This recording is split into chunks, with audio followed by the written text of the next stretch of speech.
Hello, hello, Bonsoir à toutes et à tous. et bienvenue dans notre soirée où l'on va parler des profils transgénérationnels. Vous verrez, il y a 7 profils et ces profils, j'en parle notamment dans le livre Se libérer des blocages du transgénérationnel. Donc certaines ont peut-être déjà le livre à la maison, mais tout ce que je vais dire ce soir est notamment tiré du livre. Donc si ça vous plaît, tout ce que je vais vous dire, eh bien vous pourrez tout aller retrouver dans le livre. Je suis un petit peu perturbée parce que Monsieur Peluche est entré un petit peu au dernier moment dans la salle, donc on n'y est pas encore posé, je ne sais pas trop où il va s'installer. En tout cas, on est ravis de vous retrouver donc, pour cette masterclass. Je vais faire une petite introduction déjà pour parler de qu'est-ce que le transgénérationnel et ensuite on plongera donc dans la découverte des 7 profils transgénérationnels en sachant que ces profils, c'est pas pour vous mettre dans des cases, c'est pour vous donner des informations sur ce que vous vivez peut-être dans votre quotidien et que vous ne comprenez pas pourquoi vous vivez ce genre de choses. Et puis bien sûr, je vous dirai où aller chercher dans votre arbre si vous vous reconnaissez dans un des profils. En sachant que vous risquez de vous retrouver dans plusieurs profils, hein, des fois 2, des fois 3, des fois 4, 7. Je pense que c'est quand même compliqué. Mais en tout cas, oui, on peut se retrouver dans 3, 4 profils différents. C'est tout à fait possible puisqu'on transporte pas mal de fardeaux de notre Juste pour faire un petit exemple avec quelque chose que beaucoup de gens ici connaissent, c'est les blessures de l'âme de Lise Bourbeau. Bah, toi, tu as fait exactement la même chose en écrivant ton livre et avec tes recherches. Tu as posé le même type que de j'avais pu concept, observer, ouais. voilà, au travers de 7 profils transgénérationnels.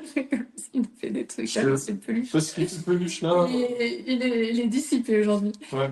Euh, Bah voilà, c'était pour vous faire un parallèle un peu avec. Voilà, et donc ça permet en fait de mieux se comprendre, de mieux savoir ce que l'on vit dans notre vie. Pourquoi aussi je vous parle de ce livre? Parce que c'est vrai qu'il est sorti en fin d'année et la fin d'année a été très très speed pour nous et c'est vrai qu'on n'a même pas pris en fait le temps de vous présenter le livre, de vous dire de quoi il parlait. En tout cas, vous nous avez fait confiance parce que vous avez été très nombreuses à commander le livre. On a eu plein de... Voilà, il vomit. Il me semblait bien qu'il n'était pas bien. Le but aussi, c'est donc de vous parler de ce livre qui est sorti. On n'a pas eu le temps de vous en parler. Et donc voilà, comme ce que je disais, merci pour votre confiance parce que vous avez été nombreuses à commander le livre. Et pour une fois, il n'a pas vomi sur le tapis. Par contre, il nous fait un deuxième vomito à côté là. Bon, désolé pour tout ça. C'est du direct. J'ai l'impression que ça va.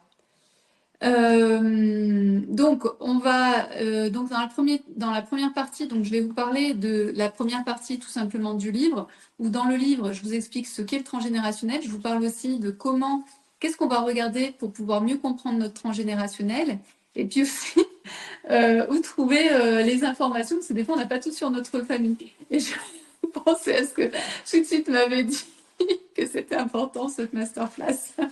Et donc je rigole parce que ça rien ne va.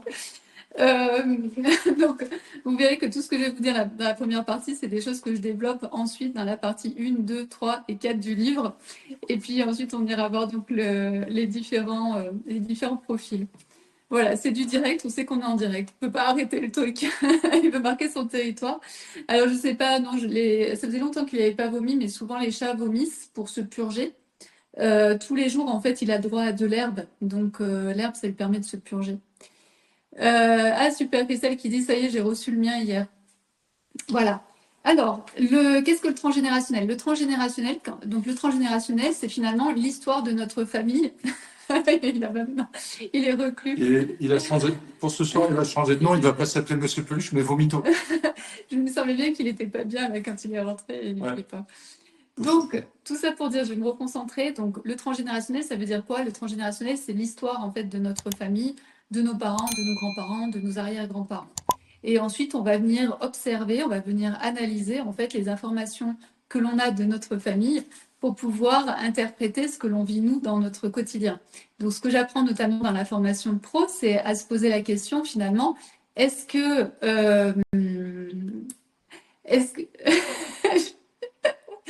je crois que ça va être vraiment une séance de... Il va falloir que je sois concentrée.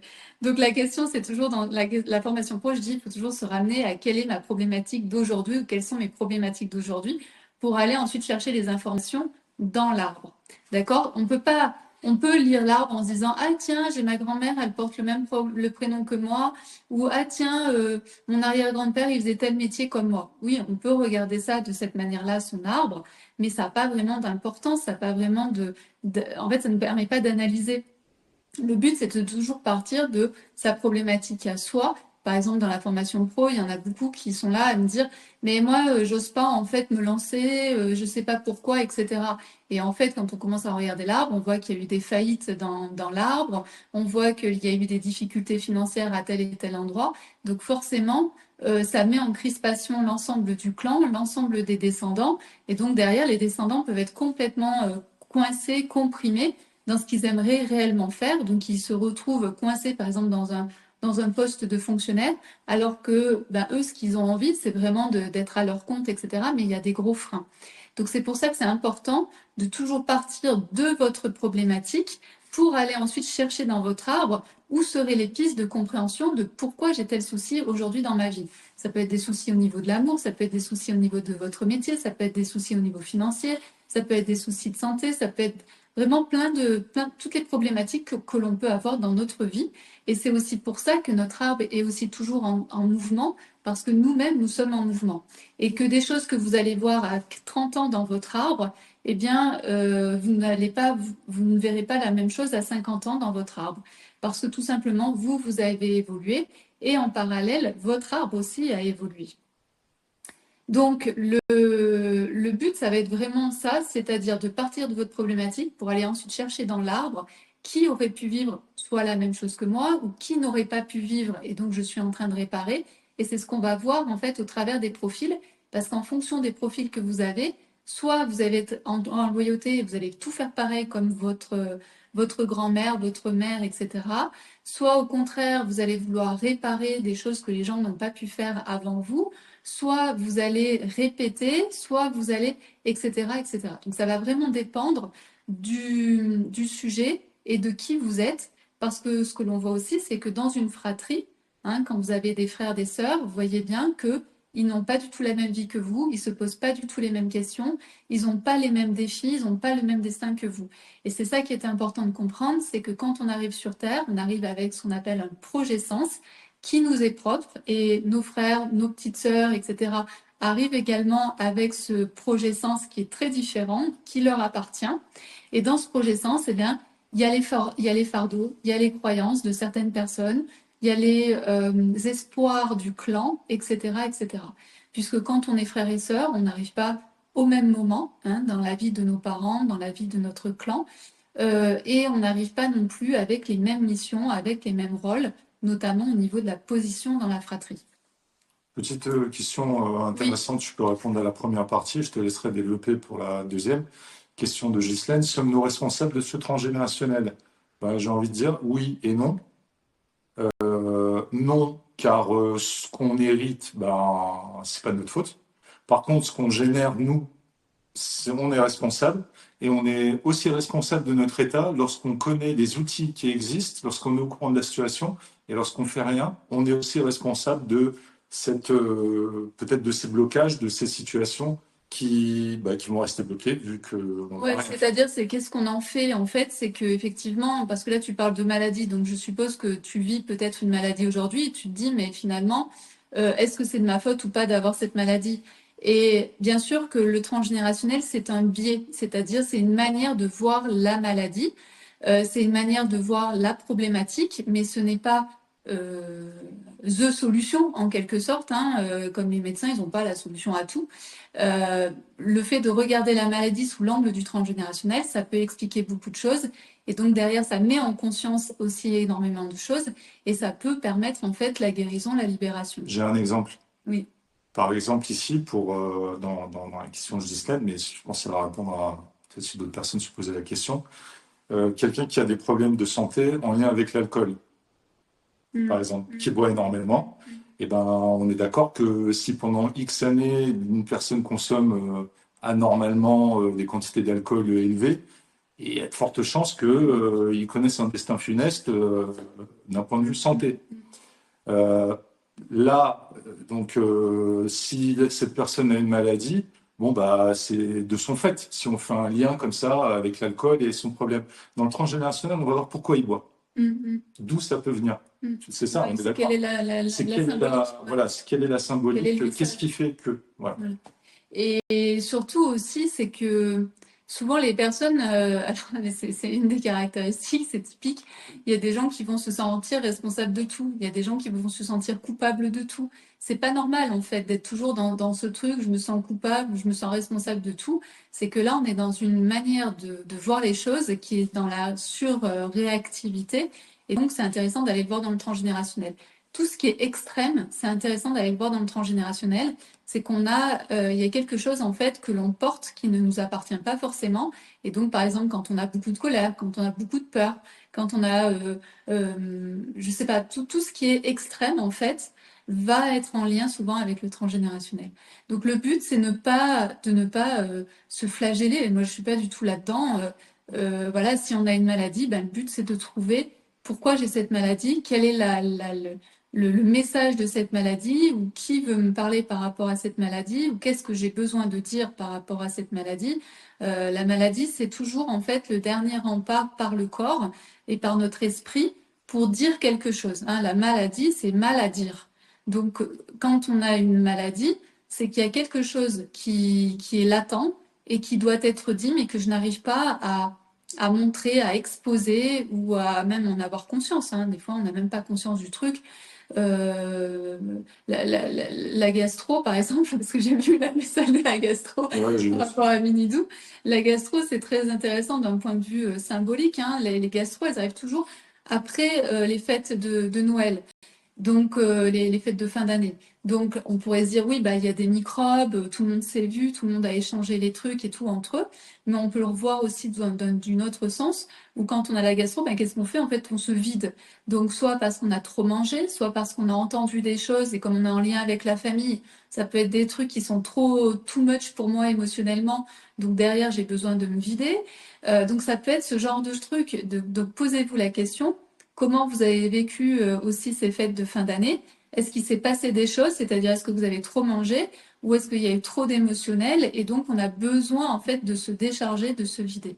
Donc ça, c'est des choses qui sont à observer et ça ne veut pas dire que tout est juste dans la symbolique de la maladie, mais c'est intéressant de se poser la question et d'ailleurs souvent quand on commence à avoir une maladie, moi, la dernière fois j'avais une copine qui me disait qu'elle était pas bien, qu'elle avait super mal au ventre et qu'elle avait envie de vomir, etc. Et je lui dis, mais c'est pas l'année dernière que qu'il y a eu un problème avec ta meilleure amie et que vous êtes séparés et que vous êtes parlé comme du poisson pourri? Et elle me dit, bah si. Je lui dis, bah c'est ça en fait, c'est juste que ça n'a pas encore été complètement libéré. Question d'Émilie, un enfant qui fait des colères plus, peut-on aller chercher du côté du Oui, transgénérationnel? complètement. En fait, on sait que les enfants de 0 à 7 ans, 8 ans, quand ils ont comme pour toi ici, des colères que tu n'arrives pas à calmer, ça peut être intéressant d'aller voir dans le transgénérationnel. Euh, déjà, direct au niveau des parents. Déjà, qu'est-ce qui se passe au niveau des parents? Puis après, on peut aller voir au niveau des grands-parents, des arrière-grands-parents. La colère, c'est vraiment des choses qui peuvent être injustes. Et c'est souvent aussi lié à la guerre. Donc la guerre sous toutes ses formes. C'est-à-dire, est-ce que, par exemple, il y a des grands-parents ou des parents qui se font la guerre? Ou alors réellement la guerre? Est-ce qu'il y a eu la guerre dans ta famille ou dans la famille de ton conjoint, du papa? Donc voilà, donc c'est aller chercher en fait tout ça. Il n'y a pas la colère, c'est vraiment quelque chose en fait qui est injuste ou la guerre, des choses dans ce style-là. Oui, ben, les problèmes de dos, hein, on sait, hein, j'en ai plein le dos. Donc là, après, ben, pareil, il faut aller voir, c'est-à-dire qu'est-ce que tu mets derrière le mot dos, qu'est-ce que tu mets par rapport au dos. Le dos, c'est la structure, c'est le mât du bateau. Et c'est j'en ai plein le dos. Donc voilà, après, on peut aller aussi voir dans le détail à quel endroit du dos tu peux avoir mal.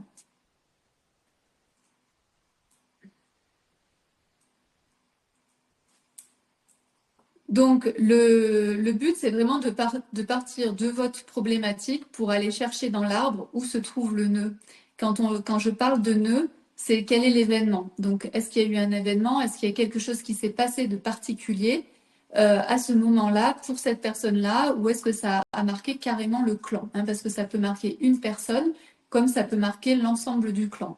Donc, quand on va chercher un nœud, forcément, on va aller chercher, par exemple, je viens de le dire, mais par exemple, tout ce qui est en lien avec la guerre, parce que la guerre, c'est vraiment terrible et ça marque des générations et ça marque surtout le clan et des clans et beaucoup de clans, et tout type de guerre. Hein. Ça peut être, par exemple, un accident qui survient, qui est vraiment... par exemple, ça peut être un accident de voiture, ça peut être un accident de travail, ça peut être des choses comme ça. Également, ça peut être donc le décès d'un enfant ou d'un jeune adulte, où en fait le décès est inacceptable parce que pour les êtres humains, ça doit se passer en fait dans un certain ordre chronologique, c'est-à-dire un enfant de 2 ans ne peut pas partir avant la grand-mère qui a 75 ans. Donc ça, c'est pas possible. Donc dans l'être humain, donc quand ça arrive, ben, ça fige en fait complètement soit la mère, les parents, soit complètement le clan. Et donc c'est ça qu'on va aussi aller rechercher. Donc ça, j'en parle notamment dans le livre, où aller chercher qu'est-ce qu'on doit chercher dans le clan qui aurait pu marquer le clan et qui donc moi aussi me marque. Par exemple, je ne sais pas si elle est là, il y avait un truc extra, une fois j'étais en train de parler en masterclass, et il y avait une dame qui dit, mais je comprends pourquoi je suis allergique au lait. Donc elle comprenait pas parce qu'elle était allergique au lait. Et en fait, avec toutes les explications que je donnais, elle s'est souvenue qu'un grand-oncle de je ne sais pas quel niveau, en fait, sûrement 2 générations avant elle, était décédé. Donc un petit bout, hein, il avait quelques mois l'enfant, l'oncle. Et en fait, il était décédé parce que ils avaient donné en fait du lait qui était contaminé. Et le bébé, en fait, était décédé. Donc, l'injonction au niveau du clan, c'est attention, le lait, c'est dangereux, ça donne la mort. Donc, l'injonction, c'est ne buvez pas de lait, ne prenez pas de lait. Donc, ça, c'est le danger qui est mis en place par le clan. Parce que la mort de ce bébé au travers du lait contaminé, c'est une mort qui est inacceptable, qui ne pourra jamais être digérée, comme le lait. Donc, le but ici, ça va être de vraiment voir que le clan est hyper intelligent, il est hyper créatif, on va dire. Et ici, pour protéger les descendants, eh bien, par exemple, on a une descendante, qui était la personne qui était là en masterclass, eh bien, elle est allergique au lait. D'accord? Le lait, on ne le digère pas, comme on ne digère pas la mort du grand-oncle. D'accord? Donc ça, c'est une protection. C'est-à-dire que souvent, le clan va nous envoyer des informations de attention, ça c'est dangereux. Et nous, en tant que descendants, eh bien, on va l'interpréter d'une manière ou d'une autre. D'accord? Donc pour moi, le transgénérationnel, ce n'est pas la clé de tout, mais c'est une manière de voir les choses. C'est bien sûr aussi une manière symbolique de voir les choses, mais c'est aussi de pouvoir rendre en fait le destin de chacun, c'est de pouvoir voir chacun dans le clan, hein, parce que dans le clan, il y a énormément d'exclus, hein, donc vous allez le voir, parce que les exclus, ils reviennent aussi très souvent. Donc le but, c'est vraiment de voir tout le monde, que tout le monde soit à sa place, parce qu'en général, dans une famille, personne n'est à sa place, et c'est pour ça qu'il y a des conflits. Donc c'est que tout le monde puisse retrouver sa place, que tout le monde soit vu. Et par exemple, on peut le voir aussi beaucoup, par exemple, dans les, dans les métiers, par exemple, de mannequinat, de show. Nous, on pourrait se dire pareil, par exemple, par rapport au fait d'être vu, etc. Bah, des fois, ça peut cacher en fait une personne dans le clan qui n'a pas été vue, d'accord, qui ne peut pas être vue parce qu'il est décédé. Donc, on va chercher à être vu.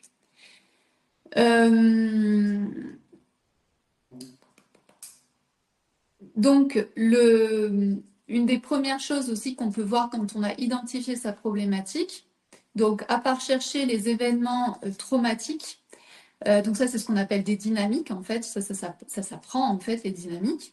Donc on va aller chercher en fait les différents événements et ensuite on va aussi regarder ce qu'on appelle les prénoms, les dates et la place dans la fratrie.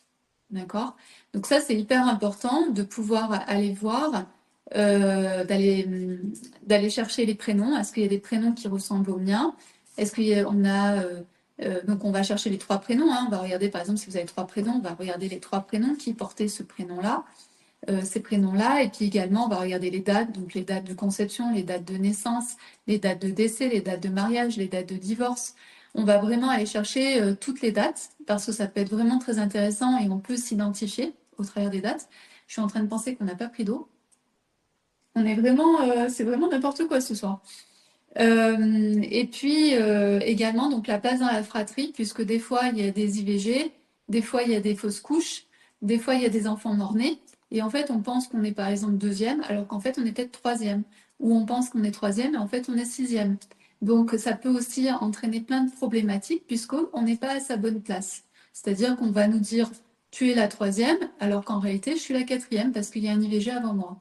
Donc, et c'est pour ça que je vous parlais tout à l'heure, dans le transgénérationnel, on regarde beaucoup l'histoire des places parce que dans le clan, personne n'est à sa place. Par exemple, si vous avez eu une maman qui était absente, dépressive, pas bien dans sa peau, etc., eh bien vous avez peut-être pris la place, vous avez peut-être pris sa place à elle pour que ben, le quotidien puisse se faire. Donc ici, vous n'étiez plus à votre place d'enfant, du petit, vous avez pris la place du grand, vous avez pris la place de la mère et vous avez pris la place du parent. Donc c'est pas votre place. Et pourtant, vous avez pris cette place-là. Donc c'est pour ça que je dis, dans un clan, dans un transgénérationnel, il n'y a personne, quand on regarde un clan, vraiment, personne n'est à sa place. Voilà. Ouais, bah, toi, c'est ce que tu vois, hein, que c'est toujours le bordel. Ouais. Et Ouais. donc, le but, notamment dans le transgénérationnel, c'est de pouvoir retrouver déjà sa propre place. Hein. Parce que la plupart du temps, on a hérité de rôles qui n'étaient pas les nôtres. Hein. Par exemple, ben, je deviens la parentification, c'est-à-dire que je suis à la place du parent. Je pense être la deuxième, en fait, je suis la troisième. Ça peut être vraiment des choses comme ça. Je répare des choses qui n'ont pas pu être faites au niveau de mes grands-parents. Ça peut être vraiment des choses comme ça. Donc, je suis jamais vraiment à ma place. Et c'est pour ça que les personnes peuvent se sentir étirées d'un côté à un autre, peuvent sentir que dans leur vie, il n'y a pas de sens, de sentir qu'elles ont envie d'aller vers A, mais en fait, elles vont vers B parce qu'elles ne savent même pas trop pourquoi elles vont vers B. Voilà, c'est tout ça, en fait, qui fait qu'il y a plein de personnes qui ont un mal-être, plein de personnes qui font des choses bizarres, et elles ne comprennent pas pourquoi elles font ces choses bizarres, pourquoi elles n'arrivent pas à trouver leur place. Mais c'est juste parce que le transgénérationnel, ben, leur a donné des places qui ne sont pas vraiment leur place, parce qu'il y a des absents dans le clan, parce que quand il y a des absents, ça fait comme un vide. Par exemple, si vous reniez complètement votre père, vous avez un vide derrière vous, d'accord? Du côté droit, vous avez un vide. Donc, comment je me construis quand il y a un vide? Ouais, c'est là aussi cette particularité Ouais. que certaines personnes disent oui, comment je peux couper, etc. Comment... Ben, en fait, on coupe pas, on met en paix. Voilà, en fait, on va C'est reconnaître, on va voilà. mettre en paix. Après, on peut couper par rapport à un événement qui a été très traumatique dans le clan, mais couper avec une personne, je ne sais pas si c'est la bonne chose à faire. Après, effectivement, si c'est une personne qui est vraiment pervers narcissique, on peut vraiment essayer de couper en fait les liens plus émotionnels, Ouais. mais vous ne pourrez pas faire disparaître, c'est-à-dire on ne peut pas gommer. Par exemple, si vous ne pouvez plus voir votre père pour telle et telle raison, et vous avez le droit en fait de lui en vouloir, mais vous ne pouvez pas l'effacer, vous ne pouvez pas le gommer. Parce que si vous le gommez, il y a un vide derrière vous. Et du coup, Et donc, vous pouvez d'autres pas. déséquilibres. Voilà. Et donc, c'est un déséquilibre et donc, vous ne Ouais. pouvez pas vous appuyer en fait sur lui. Question intéressante, Christelle. Je pense que tu peux même y répondre. Ouais. Est-ce que mon clan maternel peut être en réparation de mon clan paternel? Ben, moi, je dirais oui. Parce que comme tu dis souvent, les deux arbres communiquent. Oui. Et on voit quelquefois dans certaines familles, alors, on dirait que je pourrais... Vas-y. que je pourrais faire une petite pause pour aller chercher de l'eau, que je pourrais Oui, continuer. trop soif. Non, mais on va pas le faire, je vais aller chercher de l'eau moi. Il y a certaines familles qui sont, par exemple, je crois que c'est un exemple que tu donnes régulièrement, c'est les familles de brigands Ouais. qui vont en fait s'emboîter avec des familles qui sont De plus la police. force de l'ordre, quoi. Ouais. Voilà, c'est par exemple C'est ça. cet exemple-là. C'est ça. Ah, voilà, j'apprends. C'est ça. Donc oui, en fait, soit on a les arbres qui se ressemblent, hein, qui vont par exemple des familles de policiers ou des familles de brigands qui vont s'associer, ou alors effectivement pour faire la réparation, eh bien on va prendre en fait les deux opposés et on va se marier. Je vais chercher de l'eau. Merci. On est vraiment mal organisé aujourd'hui. Ouais. Oui, alors c'est ça, Ghislaine. En fait, on a plus que le côté paternel et maternel. Donc effectivement, on a le côté paternel qui va être donc par exemple derrière moi, en fait mon père est derrière moi. Et ensuite on a le côté de la lignée maternelle et ma mère est derrière moi. Donc tout ce qui est de mon père est à ma droite derrière moi et tout ce qui est de ma mère est derrière moi à ma gauche. Donc ça, ce sont les lignées. Et effectivement, on peut se dire, quand j'ai une problématique, est-ce que ça parle plus de la lignée de ma mère ou est-ce que ça parle plus de la lignée de mon père? Donc ça, c'est aussi quelque chose à définir parce que si ça s'emboîte, bah, effectivement, ça ne va pas raconter la même histoire. Par contre, si on est sur plus ou moins la même histoire par rapport à cette problématique-là, on va ce qu'on appeler en fait la lignée mixte. D'accord? C'est-à-dire qu'on part sur le côté de la mère ou du côté du père, on va trouver en fait la même information. Et ensuite, la difficulté pour certains, c'est les lignées floues, les lignées qui sont coupées, les lignées où on n'est pas sûr. D'accord? Donc ça arrive aussi. C'est que la question, finalement, c'est quand on a une lignée qui est floue, coupée ou inconnue, c'est qui je suis. Souvent la problématique, ça va être qui je suis. Et vous allez voir que, par exemple, vous connaissez votre père et votre mère, mais au-dessus, il y a une lignée floue parce que, par exemple, votre mère ne connaît pas sa mère ou que votre père ne connaît pas son père. Donc ici, on va rentrer assez rapidement dans les lignées floues.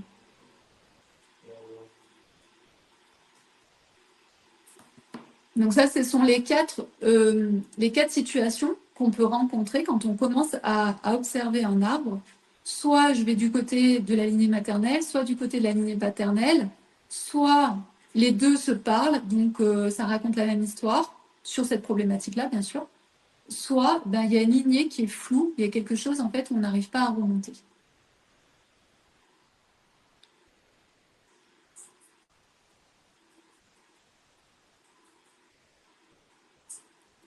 Alors Sandrine, elle dit par exemple comment trouver sa place lorsqu'on est fâché avec sa sœur aînée depuis 3 ans et que nous étions très unis avant la mort de notre père.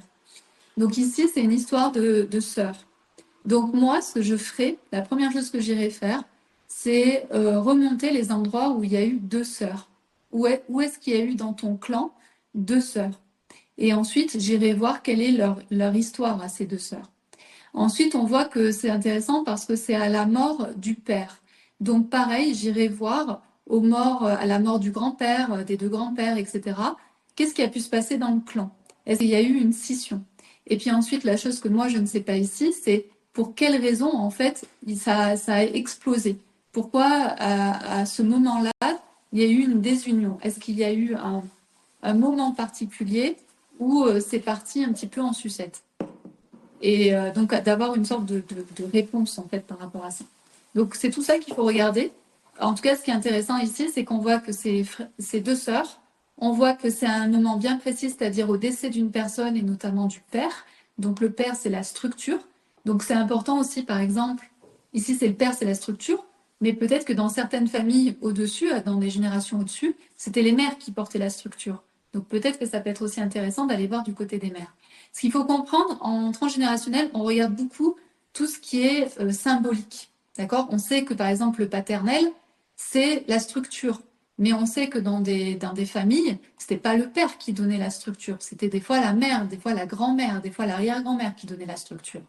Et pareil, inversement, le côté du féminin, c'est l'intuition, la douceur, l'affection, les caresses, pouvoir toucher, etc. Donc ici, des fois, c'est le père en fait qui va être plus dans cet état d'esprit que la mère.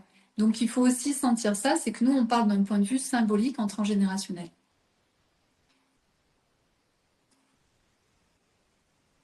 Je peux retourner. Oui, j'en étais à Sandrine, j'avais pris la question de Sandrine. Ça marche. Donc tout ça, en fait, la place, le prénom, les dates, etc. J'en parle dans le livre. J'explique en fait tout ça. Qu'est-ce que vous pouvez chercher dans votre arbre pour pouvoir avoir des informations par rapport à vous et par rapport à votre problématique du moment. Ensuite, il y a bien sûr toute la partie où trouver les informations, parce que on l'a vu dans cette carte-là, qui est finalement la carte de la lignée floue. Donc des fois, quand on a vraiment une lignée floue, ça peut être intéressant de savoir comment retrouver les informations, même quand on a une lignée floue. Et puis après, pareil, on peut savoir d'où on vient, mais quand même avoir des manques de ne pas avoir toutes les informations. Je vous explique aussi dans le livre comment aller chercher en fait toutes ces informations, comment remonter sur les dates, les prénoms, les places dans la fratrie, etc. parce que c'est vraiment un premier travail à faire quand on commence dans le transgénérationnel, quand on veut en savoir plus. Après, moi, j'ai pas besoin de tout, parce que juste par l'intermédiaire en fait de votre problématique, je peux aller chercher assez rapidement et trouver des pistes en fait de où se situe le problème. Mais vous, quand vous commencez, c'est vraiment bien au départ de créer votre arbre. En plus, c'est visuel et surtout que vous allez placer les gens au bon endroit. Et peut-être que vous allez vous rendre compte qu'il manque des gens dans votre arbre. Donc vous allez pouvoir rechercher et les placer et les voir. Parce que les gens qui ont été exclus, les gens qui ont été mis de côté, ils ont besoin d'être vus pour que l'arbre aille bien. Question de Jessica. Hérite-t-on forcément des mauvaises actions du passé, type inceste? En fait, on n'hérite pas forcément de tout. Ah non, heureusement Mais qu'on c'est n'hérite ça. pas de tout, parce que j'imagine, si tu héritais de toutes les problématiques de ton clan, bah alors là, je peux dire que tu serais chargé. Non, en fait, on hérite tous de choses différentes et de choses aussi qui vont se manifester de manière différente. Par exemple, à la dame qui avait la problématique de l'allergie au lait, ben, elle a l'allergie au lait, mais il y en a un autre, en fait, au-dessus d'elle qui est décédé de cette histoire de lait.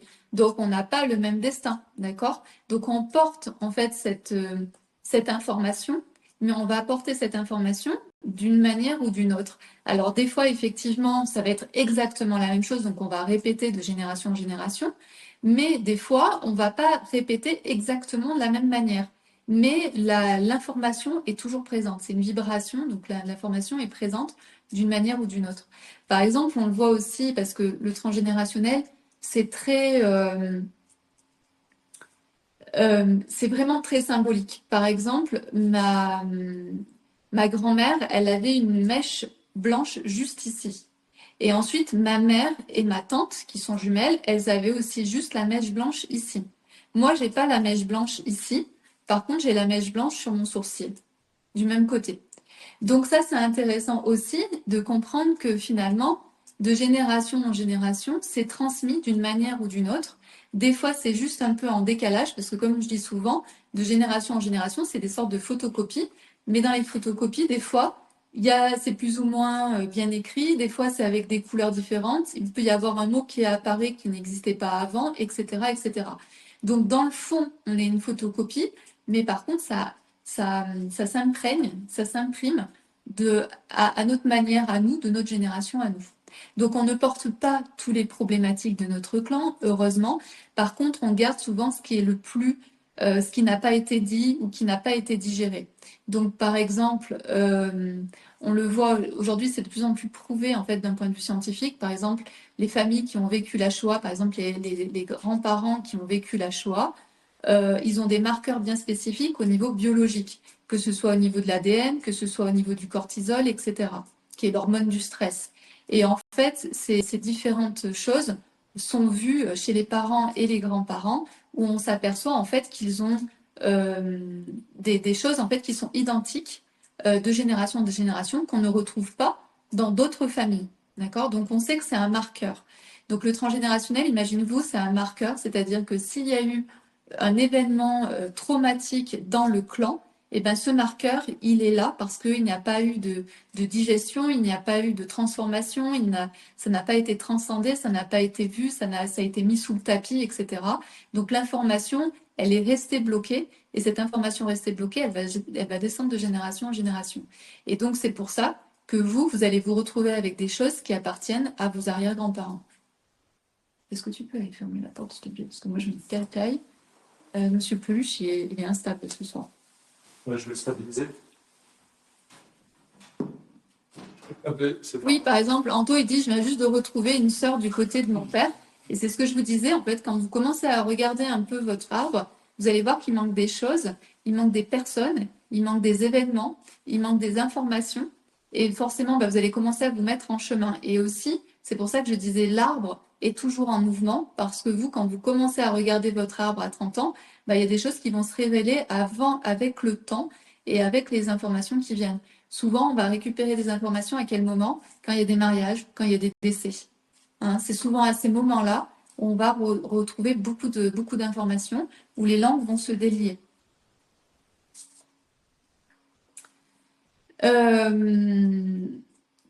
Est-ce que c'est clair? Donc, tout ce que je viens d'expliquer ici, vous allez le retrouver dans la première partie du livre.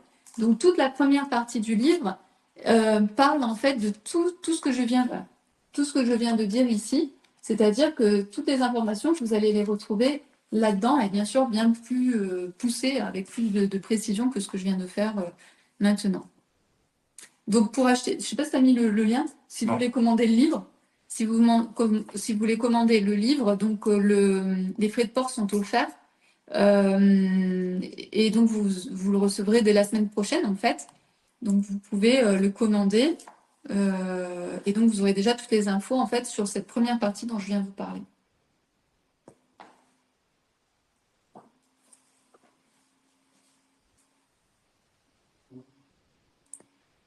En fait, alors là, on va rentrer dans un truc compliqué, mais retenez, parce que je vois les histoires, la Manon droite, le père, gauche, la mère. En fait, quand vous regardez votre arbre, c'est important, quand vous regardez votre arbre, le père va être à la gauche, et quand vous regardez votre arbre, votre mère va être à la droite. Donc les femmes sont à droite et les hommes sont à gauche.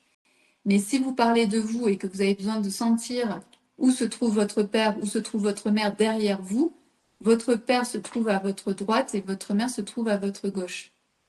Est-ce que nous, on est à la bonne place? Oui, nous, en tant que couple, là, on est à la bonne place. Voilà. Oui, mais après, c'est que je ne sais pas comment c'est inversé de l'autre côté, tu vois, de comment ça... Parce qu'après, il y a une problématique avec la vidéo, c'est que je ne sais pas comment c'est croisé les informations. Ouais. Donc, effectivement, le mari est toujours à votre droite. Le mari doit être à votre droite, d'accord? Ouais, je me demande si ensuite c'est pas présenté à l'envers. Oui, c'est pour ça que je dis, il faut faire attention de ne pas regarder ce que je suis en train de faire moi, parce que je pense que c'est inversé au niveau de la vidéo. C'est sûr. C'est sûr. Est-ce que c'est bon pour ça? Est-ce que je peux passer aux 7 profils?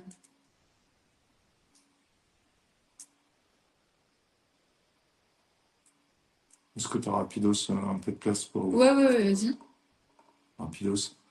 Question de Florence. Bonsoir. Qu'est-ce qu'on peut comprendre lorsque les femmes de la lignée maternelle avaient des maris violents et abusés? Là, déjà, on est dans la loyauté, c'est-à-dire que toutes les femmes, en fait, reproduisent le même schéma. Donc, c'est que je n'ai pas le droit, en fait, de vivre un amour qui soit sain et agréable. La croyance, l'injonction, ça va être ça, c'est-à-dire qu'on va toutes refaire la même chose. Et donc, ma question pour toi, Florence, c'est est-ce que tu as continué cette loyauté à être avec des hommes qui sont violents et abusants, etc. Christelle, par rapport au tarot transgénérationnel, peut-on le commander? Non, pas encore. Alors, j'ai passé ma journée dans l'oracle, dans la rédaction du livret. Donc, non, et puis déjà, il faut déjà que je finisse de l'écrire, et ensuite, il faut qu'on le mette en mode graphisme, et ensuite, il faut que je le fasse imprimer, et après, voilà. Ouais, en fait, C'est très compliqué, il y a beaucoup de phases. Il y a beaucoup d'étapes. Ouais.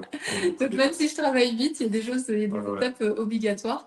Et surtout aussi, c'est qu'on va le tester avec les clientes de José Alors la semaine prochaine pour voir si je dois pas l'améliorer, enlever des choses, etc., etc. On a fait des essais en vol. Voilà, on va faire les essais en vol la semaine prochaine pour être sûr. Et ensuite aussi, c'est que comme c'est un tarot qui est assez complet, je vais aussi faire une formation en fait autour du tarot transgénérationnel, c'est-à-dire comment tirer les cartes, comment interpréter les cartes, etc. Donc voilà. Donc c'est tout ça qui est en cours, mais c'est en cours. Question de Ghislaine, qu'est-ce que le karma a quelque chose à voir dans le transgénérationnel? Alors, moi, j'aime bien séparer les deux. Moi, je ne travaille pas forcément sur le karma. Déjà, maîtriser votre transgénérationnel. Pourquoi? Parce que le transgénérationnel, c'est quelque chose de palpable, de concret. D'accord? C'est-à-dire que c'est vraiment des choses que vous pouvez sentir, que vous pouvez voir, que vous pouvez retrouver. Le karma, demain, je te dis, Ghislaine, tu as été une femme abusée et tu as été pendue parce que tu étais une sorcière. Tu vas me dire, ah oui, peut-être, tu vois. Et donc, c'est ça ma difficulté avec le karma, c'est que il y a vraiment beaucoup d'abus aujourd'hui parce que les gens ne se font pas assez confiance dans leur intuition. Et moi, c'est ce que j'enseigne en fait dans ma formation pro, c'est de vraiment dire aux femmes, la personne qui vient vous voir, elle a déjà toutes les cartes en elle, que ce soit d'un point de vue karmique ou d'un point de vue transgénérationnel. Donc c'est à vous en fait de lui redonner la main. Sauf qu'aujourd'hui, dans le monde dans lequel on vit, les gens sont très passifs et donc attendent en fait qu'on leur donne la réponse.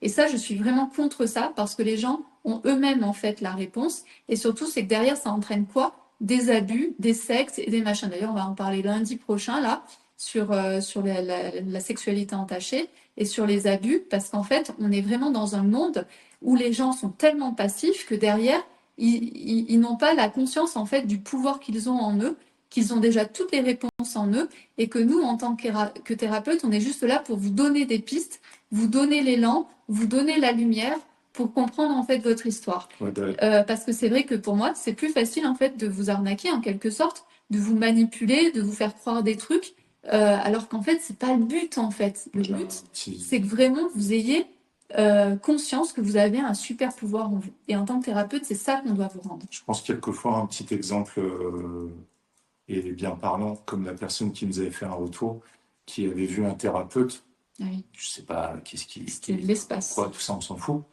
Et elle avait dit à la personne, elle avait dit, oui, ton transgénérationnel, tu es concerné à 62% de ton concerné à 62% de ton transgénérationnel. 62% de ton transgénérationnel. Et donc la femme y croyait. Moi, elle me dit ça comme ça. Et je dis, mais comment il a calculé? Elle se rendait même pas compte de la bêtise de ce truc-là. Voilà, de toute façon, c'est 62% de quoi?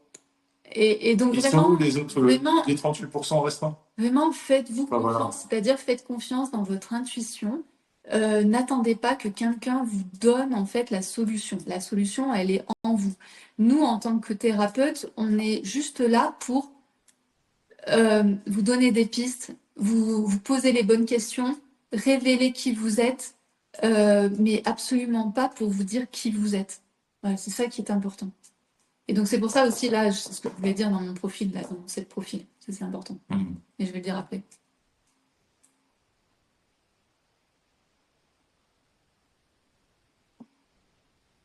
Question de Lily concernant les allergies. Qu'est-ce qu'on peut en déduire quand sur la même génération, on est la seule personne à avoir des allergies pollen et alimentaires? Oui, bah, c'est ce que j'ai dit. En fait, c'est que chez toi, ça s'écrit avec ce type d'allergie et pas chez les autres. Mais les autres, ils ont peut-être d'autres problèmes et les autres ne portent peut-être pas ce fardeau-là non plus. Donc c'est ça qui est important de comprendre. Justin a dit, je croyais que c'était une coquetterie sur votre sourcil droit. Non, en fait, c'est vraiment naturel. Ouais, généralement, je pense que vous voyez au niveau coquetterie, on est un peu léger. C'est assez light.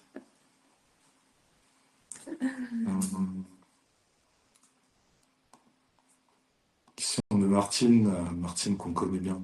Bonsoir Martine. J'ai eu l'impression nette au décès de mon père que chacun de ses enfants avait récupéré une part de ce qu'il était, que nous portions peut-être déjà, mais qui a été amplifié au décès. Est-ce que c'est possible ou bien je me trompe? Non, bah, surtout Martine. Martine, tu as une très bonne intuition. En fait, quand vous ressentez des choses, ne remettez pas en question ce que vous ressentez. D'accord? Tout est juste. Quand le corps parle, on sait qu'on est au bon endroit. Donc les sensations, elles sont justes. Donc fais confiance à ton intuition, Martine. Ah, il y a Muriel qui nous dit, Peggy, tu es visible à droite de Mathieu. À droite de Mathieu. Ouais, sur l'écran, je pense. Donc on est au bon endroit. Parce que je ne sais pas comment elle nous regarde, c'est ce que ça veut dire. Ouais. Est-ce que Mathieu est à ma droite? Voilà, c'est ça la question. Est-ce que quand vous nous regardez, est-ce que vous voyez que Mathieu est à ma droite? Ou est-ce qu'il est à ma gauche? Martine nous dit, Mathieu est à ta droite. Ah ok, donc on est dans le bon sens alors. Ah, ok, d'accord. Voilà. Ouais, parce que bah, des fois, en fonction, hein, pour les montages vidéo, tout ça, par exemple sur YouTube, Ouais, les photos, les vidéos, elles sont tellement remixées. Ouais, des fois, c'est le système qui les met comme ça. Hein.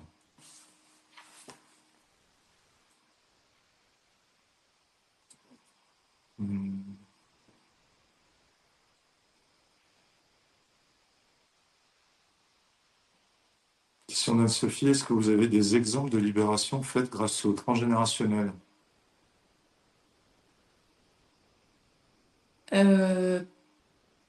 Personnel. Je pense que c'est en général, quoi. Parce Bah, qu'après, derrière, elle nous dit comment on guérit concrètement d'une problématique transgénérationnelle? Est-ce qu'on peut le faire seul ou il faut un thérapeute? En gros, la question, c'est est-ce que ça marche, quoi? Enfin, j'en déduis. alors oui, alors en fait, c'est soit, en fait, enfin voilà. Oh là là, on est parti dans des trucs. En fait, les gens qui n'ont jamais fait de développement personnel, spirituel, transgénérationnel, pensent que parce que on fait un truc, notre vie change. D'accord? C'est ça en fait. Hein. Les gens pensent ça. Les gens pensent que quand quand les gens qui n'ont jamais fait de transgénérationnel, de dev perso ou de spiritualité, pensent que quand on commence à faire des choses, alors on va rencontrer directement l'homme de notre vie, alors directement on va gagner des millions, alors directement on va avoir des super relations avec tout le monde, etc. Non, ça c'est faux. Alors ça c'est faux et c'est refaux. En fait, ce qui se passe dans le transgénérationnel, dans le développement personnel, dans le spirituel, le but en fait c'est de faire les choses régulièrement. Et donc très souvent, c'est très subtil. C'est-à-dire que les choses viennent à nous petit à petit. C'est-à-dire qu'un jour on se réveille, on se dit ah purée, tiens, en ce moment je me rends compte que mes relations avec mon frère, en fait, elles vont mieux. Je ne sais pas pourquoi, mais elles vont mieux. En fait, je ne sais pas pourquoi, mais en fait, ça fait 6 mois que je suis en train de travailler sur le sujet. Donc, en fait, les gens qui n'ont jamais fait de développement personnel, spirituel, transgénérationnel, ce que vous voulez, pensent que ça se fait en un seul coup de baguette magique. Alors que les gens qui ont déjà exploré tous ces sujets-là savent qu'en fait, c'est des choses, c'est des millimètres par millimètre par millimètre. Par exemple, ce que je peux te dire, par exemple, si je dois parler de moi, moi je ne parle pas de personne d'autre, mais au moins, par exemple, si je parle de moi, j'en parle souvent dans la formation pro. Moi, au début, en fait, j'étais salariée, j'étais cadre. Et puis, à un moment donné, j'ai eu plein de choses qui se sont passées et j'ai voulu, en fait, être à mon compte. Mais il y avait plein de choses, en fait, j'avais plein de freins. Il y avait plein de choses qui bloquaient sur le fait, en fait, d'être à mon compte. Et il y avait des choses qui m'appartenaient, qui étaient propres à moi, et il y avait des choses qui appartenaient à mon transgénérationnel. Donc, quand j'ai compris, par exemple, que j'étais finalement d'une famille communiste et que c'était une histoire des classes et que on pouvait pas devenir patron et que machin, etc. Là, j'ai compris qu'il y avait beaucoup, beaucoup de freins en fait par rapport au fait que je me mette à mon compte et que je vive de ma passion. Donc ici, c'était évident, mais j'ai pas sauté le cap du jour au lendemain. C'est pas parce que j'ai découvert que ma famille, enfin découvert, que j'ai compris que ma famille était communiste et que ça allait pas en fait dans le sens des valeurs d'être à son compte. C'est pas le jour où j'ai compris ça que le lendemain j'ai posé madame. D'accord? C'est un mouvement qui se fait. C'est quelque chose qui prend du temps aussi. Pourquoi? Parce que quand on est dans le transgénérationnel, vous devez changer de place, vous devez changer de posture. Donc ça veut dire que ça se passe ici, dans votre tête, c'est-à-dire de changer vos valeurs, de changer vos croyances, de changer vos injonctions, de changer tout ce qui vous auto-sabote, mais vous devez changer aussi ce qui se passe au niveau émotionnel. Comment je vais être vue par ma famille si je deviens chef d'entreprise? Est-ce qu'on va toujours m'aimer? Ici, on est vraiment dans le cœur, dans l'émotionnel. Et puis, il y a une posture du corps, en fait, de comment je me positionne par rapport à cette histoire. Et puis ensuite, il y a une histoire de vibration. Donc, quand vous avez compris que quand vous faites un changement, ça se passe au niveau mental, au niveau émotionnel, au niveau corporel et au niveau vibratoire, eh bien, vous comprenez que les changements, ils vont pas se faire en 3 secondes. C'est comme si c'était un réalignement total, en fait, de votre être. Et à chaque fois qu'on bouge quelque chose, vous avez ces 4 éléments à faire bouger et à faire réaligner. Et ensuite, bien sûr, il y a tout l'environnement qui est autour de vous qui peut aussi résister. Donc vous allez résister vous-même. Et puis il y a aussi l'environnement qui peut résister en disant mais tiens, c'est bizarre, tu as changé. Pourquoi maintenant tu réagis comme ça, etc. Donc hop, ça vient de nouveau, alors que je suis pas bien stabilisée, hop, ça vient de nouveau me faire bouger.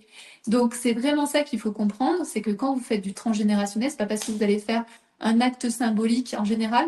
Ce qui se passe quand on fait des actes symboliques, c'est qu'il y a une sorte de libération qui se crée. C'est-à-dire à l'intérieur de nous, il y a soit le cœur qui commence à être plus ouvert, soit le corps qui commence à être plus détendu. Donc ça, c'est les sensations. C'est ce que je disais à Martine. Fais confiance à toutes tes sensations parce qu'elles sont justes. Donc souvent, quand on fait en fait un soin transgénérationnel, on va sentir ça dans notre corps. Le cœur qui s'ouvre, le corps qui se relâche un peu, etc. Mais de l'autre côté, dans la matière, ça va pas se faire en un coup de baguette magique. Il faut aussi laisser le temps que tout se réaligne, etc. Donc ça, c'est très compliqué pour les gens qui n'ont jamais fait de développement personnel, spirituel, transgénérationnel. Les gens ne comprennent pas. Par contre, ceux qui sont déjà en chemin, c'est pour ça qu'on appelle ça être en chemin, parce que quand on est en chemin, on sait que ça bouge comme ça. C'est du millimètre par millimètre. C'est juste que on sait qu'à un moment donné, il y a des choses qui vont se mettre en place, il y a des choses qui vont changer. Et souvent aussi, ce que je raconte, c'est que, par exemple, je viens voir la personne, un thérapeute pour telle problématique. Donc, je crois que le problème de ma vie, c'est cette problématique-là. Et en fait, on va traiter cette problématique-là et on va se rendre compte, en fait, que c'était autre chose qu'il fallait bouger. Par exemple, les gens qui viennent me voir en me disant oui, j'ai pas confiance en moi. Ça veut rien dire. Donc, ok, bon, pour faire plaisir à la personne, on va travailler sur la confiance en soi. Mais en fait, derrière la confiance en soi, ce qu'on va s'apercevoir, c'est comment la personne se met de la propre valeur, c'est-à-dire comment elle perçoit sa propre valeur.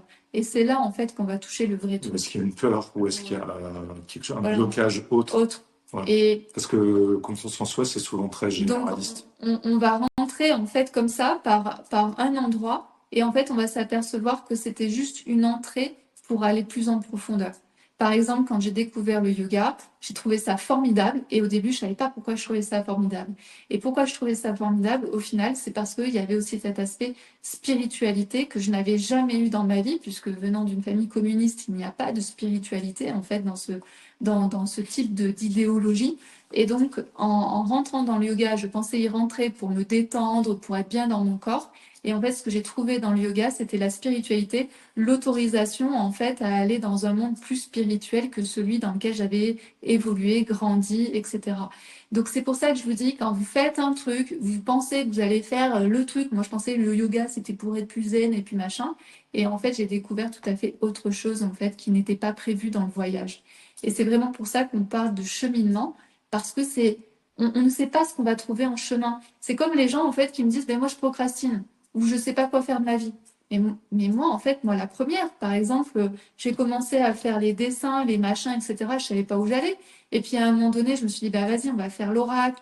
Et puis, après l'oracle, bah, vas-y, je vais faire les écritures. Après, on va faire du graphisme. Je sais rien comment on va se débrouiller. Je sais pas à quoi il va ressembler cet oracle. J'en sais rien. Et puis après, je me suis dit, mais oui, mais pour utiliser l'oracle, bah, je vais faire une formation autour de l'oracle pour que les gens, ce soit plus facile pour utiliser l'oracle, etc.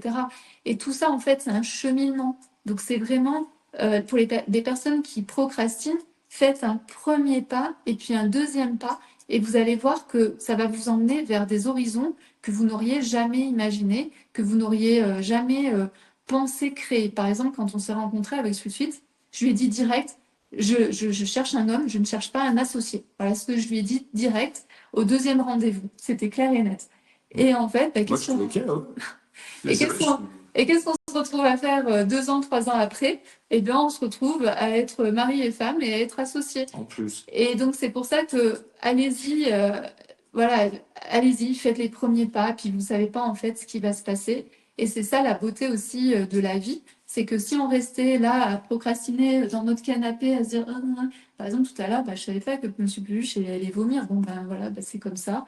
Et voilà. Donc, c'est vraiment, c'est un cheminement. Le développement personnel, spirituel, transgénérationnel, c'est un cheminement.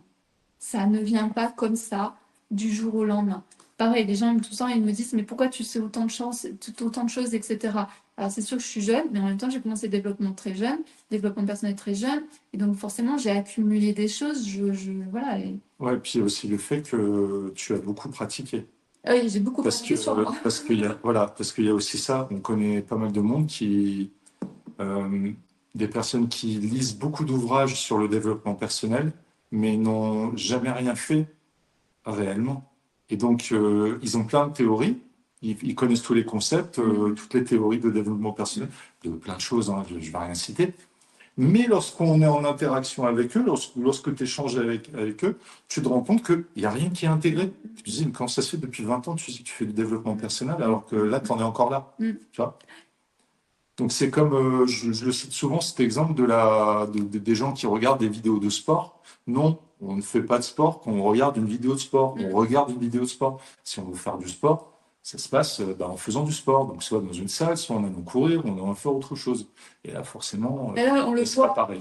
Là, moi, je vois vraiment, en fait, les femmes qui font les soins alchimiques, les femmes qui sont dans la formation pro, on voit vraiment la transformation parce qu'il y a des choses qui se passent. Alors, pas forcément les transformations qu'elles aimeraient, mais on voit, en fait, la transformation. Et des fois, par rapport à là où on voudrait aller, bah, des fois, il y a d'abord une première étape, une deuxième étape à faire pour aller un peu plus loin.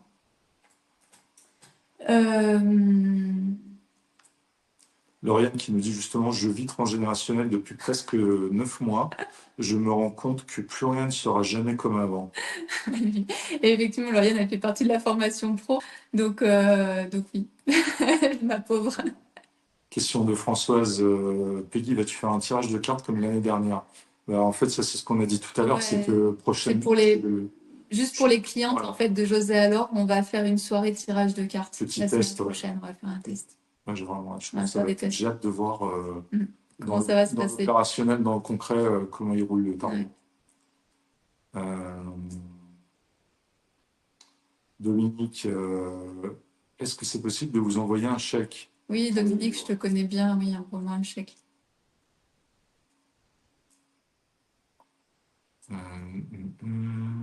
En fait, oui, donc Anne-Sophie, elle dit oui, mais je veux savoir le processus. Donc, c'est normal de vouloir savoir le processus. Tu pars toujours de ta problématique actuelle. Tu choisis une problématique que tu as actuellement. Ensuite, on va explorer ton arbre. On va aller voir, en fait, d'où peut provenir, en fait, cette problématique. Là, ce qui va se passer, c'est que, en général, si tu es bien connecté à toi avec des bonnes intuitions, quand je vais commencer à te dire, alors, il peut y avoir cette piste-là, est-ce que ça te parle? Tu vas me faire non. Est-ce que la deuxième piste, là, qui serait celle-là, est-ce que ça te parle? Tu peux me faire ah oui, ça me parle, il y a un truc qui vibre en moi. Alors on est au bon endroit. Et ensuite, à partir de ce moment-là, alors soit il y a des personnes qui ont besoin d'aller chercher dans la famille, est-ce que c'est vrai, est-ce que machin, etc.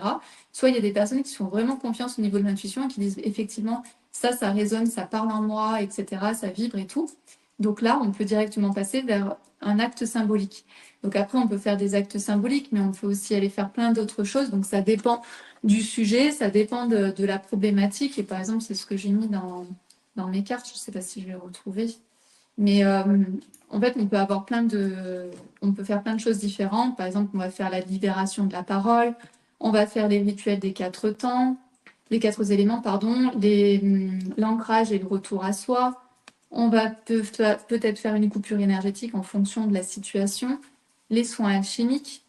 On peut faire du pardon conscient. On peut faire des lettres de libération. On peut faire des actes symboliques. Donc ça va dépendre vraiment de la personne, de ce qu'elle est en train de vivre, de ce qui est le mieux pour elle. Donc on peut faire plein de choses. Et donc souvent quand on fait, pas souvent, mais 97%, à partir du moment où on fait cet acte dans la conscience, avec vraiment une intention particulière, ce qu'on va ressentir à la fin, c'est une ouverture du cœur, un relâchement en fait du corps. Et on sait qu'on est au bon endroit. Et ensuite, il faut laisser reposer. Après, ce qu'il peut y avoir aussi dans ces actes, ça peut être de la colère, ça peut être des larmes, ça peut être un message qu'on va recevoir, ça peut être plein de choses en fait. Donc celles qui travaillent avec moi, elles le savent. Elles savent qu'elles reçoivent plein de choses, elles vivent plein de choses émotionnellement. Mais vraiment, ce qu'on garde à la fin de la fin, c'est quelque chose comme ça qui est à l'intérieur de nous, qui est apaisé. Puisque en transgénérationnel, la première chose qu'on veut faire, c'est aller chercher en fait la paix. Souvent, les gens pensent que en bas de la pyramide, on va avoir la haine, la peur, etc. Et en haut de la pyramide des émotions, les gens pensent que c'est l'amour. C'est pas du tout l'amour en fait qui est en numéro un, c'est la paix. Le plus important, c'est la paix. Et quand on fait du transgénérationnel, c'est d'être en paix. Donc, c'est de mettre on va dire son clan en paix, mais surtout être soi-même en paix. Et donc, être en paix avec quoi? Être en paix avec son propre destin et être en paix avec sa propre mort. C'est ça qu'on travaille en fait en transgénérationnel. On ne travaille pas autre chose. Donc, pour être en paix, ben, c'est être à sa bonne place, c'est pouvoir accepter certaines choses qui sont parfois inacceptables. C'est tout ce travail-là qui est hyper intéressant et qui est hyper profond. Euh, Anne-Sophie qui nous dit, par rapport aux constellations familiales, point d'interrogation.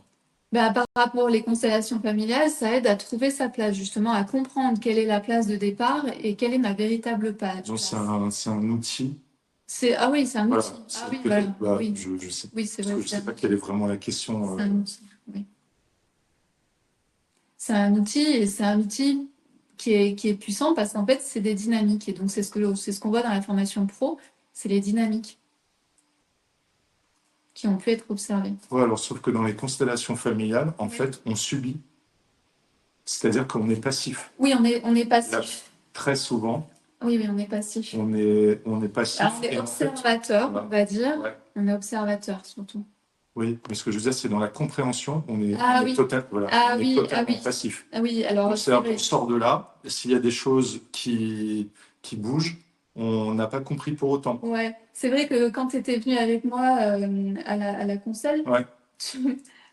donc Mathieu, il connaissait vraiment pas du tout ce milieu-là, et il arrive en constel, et là tout se passe comme ça, et tu comprends, je me souviens, tu comprenais rien, et moi je t'expliquais au fur et à mesure le pourquoi du comment, mais parce qu'en fait j'avais la connaissance, mais la plupart des gens en fait n'ont pas la connaissance de ce qui se passe au cœur de la constellation, et pourquoi? Parce que en fait dans les constellations, c'est justement de ne pas parler, mais de laisser la vibration se faire.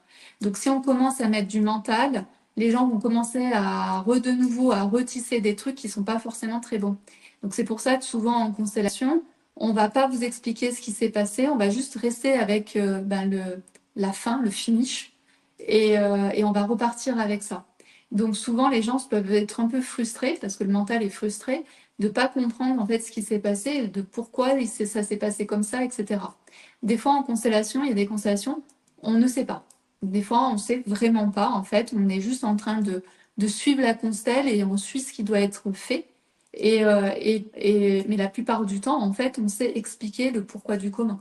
Mais ce n'est pas expliqué. La plupart du temps, c'est pas expliqué parce que on ne met pas de mots, on ne met pas de mental en fait dans ce qui vient d'être fait pour laisser la vibration se faire. Ouais.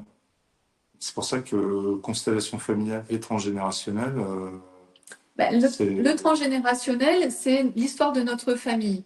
Ensuite, on a des outils pour aller explorer l'histoire de notre famille par les constellations, par la psychogénéalogie, par l'étude en fait de plein de choses, des dynamiques, etc., des observations, d'être aussi un bon coach, c'est-à-dire poser les bonnes questions à la personne pour que ça fasse remonter en fait certaines croyances, certaines mémoires enfouies, etc. Donc on fait tout ça. il y a plusieurs questions là concernant les enfants. Là. Il nous dit, comme Elisabeth et Caroline, les enfants TDA ou HPI peuvent-ils avoir un lien avec le transgénérationnel? Oui, on va en parler. Je ne sais plus quand est-ce que c'est. C'est lors des masterclass du lundi. J'ai déjà prévu en fait de travailler sur justement les comportements de style TDAH, HPI, etc. HPI. Moi, je sais pas quoi, mais La barre est haute. Je m'accroche tous les jours avec peluche. Et même deux, on n'est pas assez des fois. Et Hélène qui demande comment se passe la formation. Mais laquelle? laquelle? Est-ce que c'est la formation de pro? Hélène, si tu peux préciser. Muriel a dit on est guidé quand même par rapport aux constellations. Oui, Ouais, guidé, mais pas forcément expliqué. Voilà, ouais, c'est ça. Effectivement, tu es guidé. Oui, oui, bien sûr, tu es guidé, mais c'est pas forcément expliqué. Le pourquoi du comment, ce qui s'est passé, qui était mort, qui était à ta droite, qui était à ta gauche, et tout le monde n'est pas. Jennifer dit quelle est la différence entre transgénérationnel et constellation psychogénéalogique? Donc, constellation, psychogénéalogie, ce sont des outils. Et transgénérationnel, c'est l'histoire. Pour Hélène, c'est la formation pro. Je ne sais pas si on va pouvoir. C'est pas le but. C'est pas le but ce soir, mais en tout cas, il y a des. Tu peux aller sur le site. Tu peux aller sur le site internet. Ouais. Et sur le site internet, en fait, il y a tout le descriptif de la formation pro. Voilà. Ok. On va peut-être y aller. Hein. Donc, ici, on va voir donc, les 7 profils. Donc, chose importante. Les 7 profils, c'est quoi? Ça permet en fait de mieux nous connaître, de mieux savoir en fait qui l'on est et comment on réagit aux choses. D'accord? Mais ça ne vous définit pas. C'est-à-dire que ce soir, si vous me dites « Oh, en fait, j'ai identifié que j'étais la fidèle silencieuse », pourquoi pas? Et ça vous permet d'avoir un point de départ de pourquoi vous êtes comme ci, qu'est-ce que vous avez à chercher dans votre arbre, etc. Mais ce n'est pas infini. C'est-à-dire que demain, si vous avez envie de sortir de votre rôle de la fidèle silencieuse, vous pouvez le faire, d'accord? Je ne veux pas que vous me disiez dans 10 ans, ah oui, Peggy, tu te souviens, j'étais fidèle silencieuse, et bien aujourd'hui, 10 ans après, je suis toujours fidèle silencieuse, ok? Le but, c'est de comprendre comment vous fonctionnez, ce que vous pouvez trouver dans votre arbre, pour comprendre pourquoi vous fonctionnez de cette manière-là. Mais le but vraiment final, c'est de vous dire, ok, je décide en fait de lâcher aujourd'hui la fidèle silencieuse, et c'est pas moi en fait. C'était un rôle que je jouais. Donc c'est un petit peu, j'enlève ce fardeau, ou j'enlève ce vêtement, ou cette, comment on appelle ça, les serpents là, quand ils enlèvent leur peau. Voilà, hein, vous enlevez votre peau de serpent et vous n'en avez plus besoin. Donc le but, c'est vraiment ça, de comprendre ça. C'est ne vous mettez pas dans une case. Le but ici, c'est vraiment juste de comprendre comment vous fonctionnez pour faire différemment demain. Donc, vous allez voir en fait que les profils, c'est des sortes de dynamiques que l'on peut retrouver chez la plupart des personnes en fait, hein, pas forcément que les personnes qui font du transgénérationnel, mais chez la plupart des personnes. Et vous allez voir que sur ces 7 profils, il est possible que vous en ayez peut-être 3, 4, et c'est tout à fait normal parce que en fonction du domaine, vous n'allez pas forcément faire les mêmes choses, vous n'allez pas agir de la même manière, vous n'allez pas prendre le même masque. Donc, la première qu'on va aller voir, c'est donc la fidèle silencieuse. Je vous la montre comme ça. Je vais toutes vous les citer avant qu'on aille les voir. Ensuite, il y a la rejoueuse d'histoire. Peut-être que ça vous parle, hein. Il y a peut-être des choses qui vont vous parler naturellement. La remplaçante de l'ombre. Il y a également la réparatrice du temps. La gardienne du secret ou des secrets. L'invisible du clan. Et puis, il y a la dévouée du clan.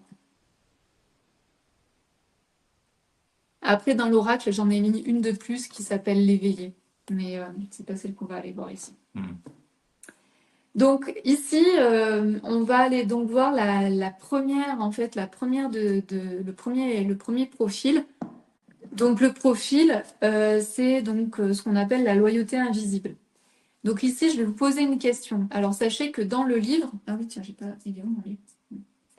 Dans le livre, donc vous allez retrouver les 7 profils et vous allez pouvoir les étudier vraiment en profondeur.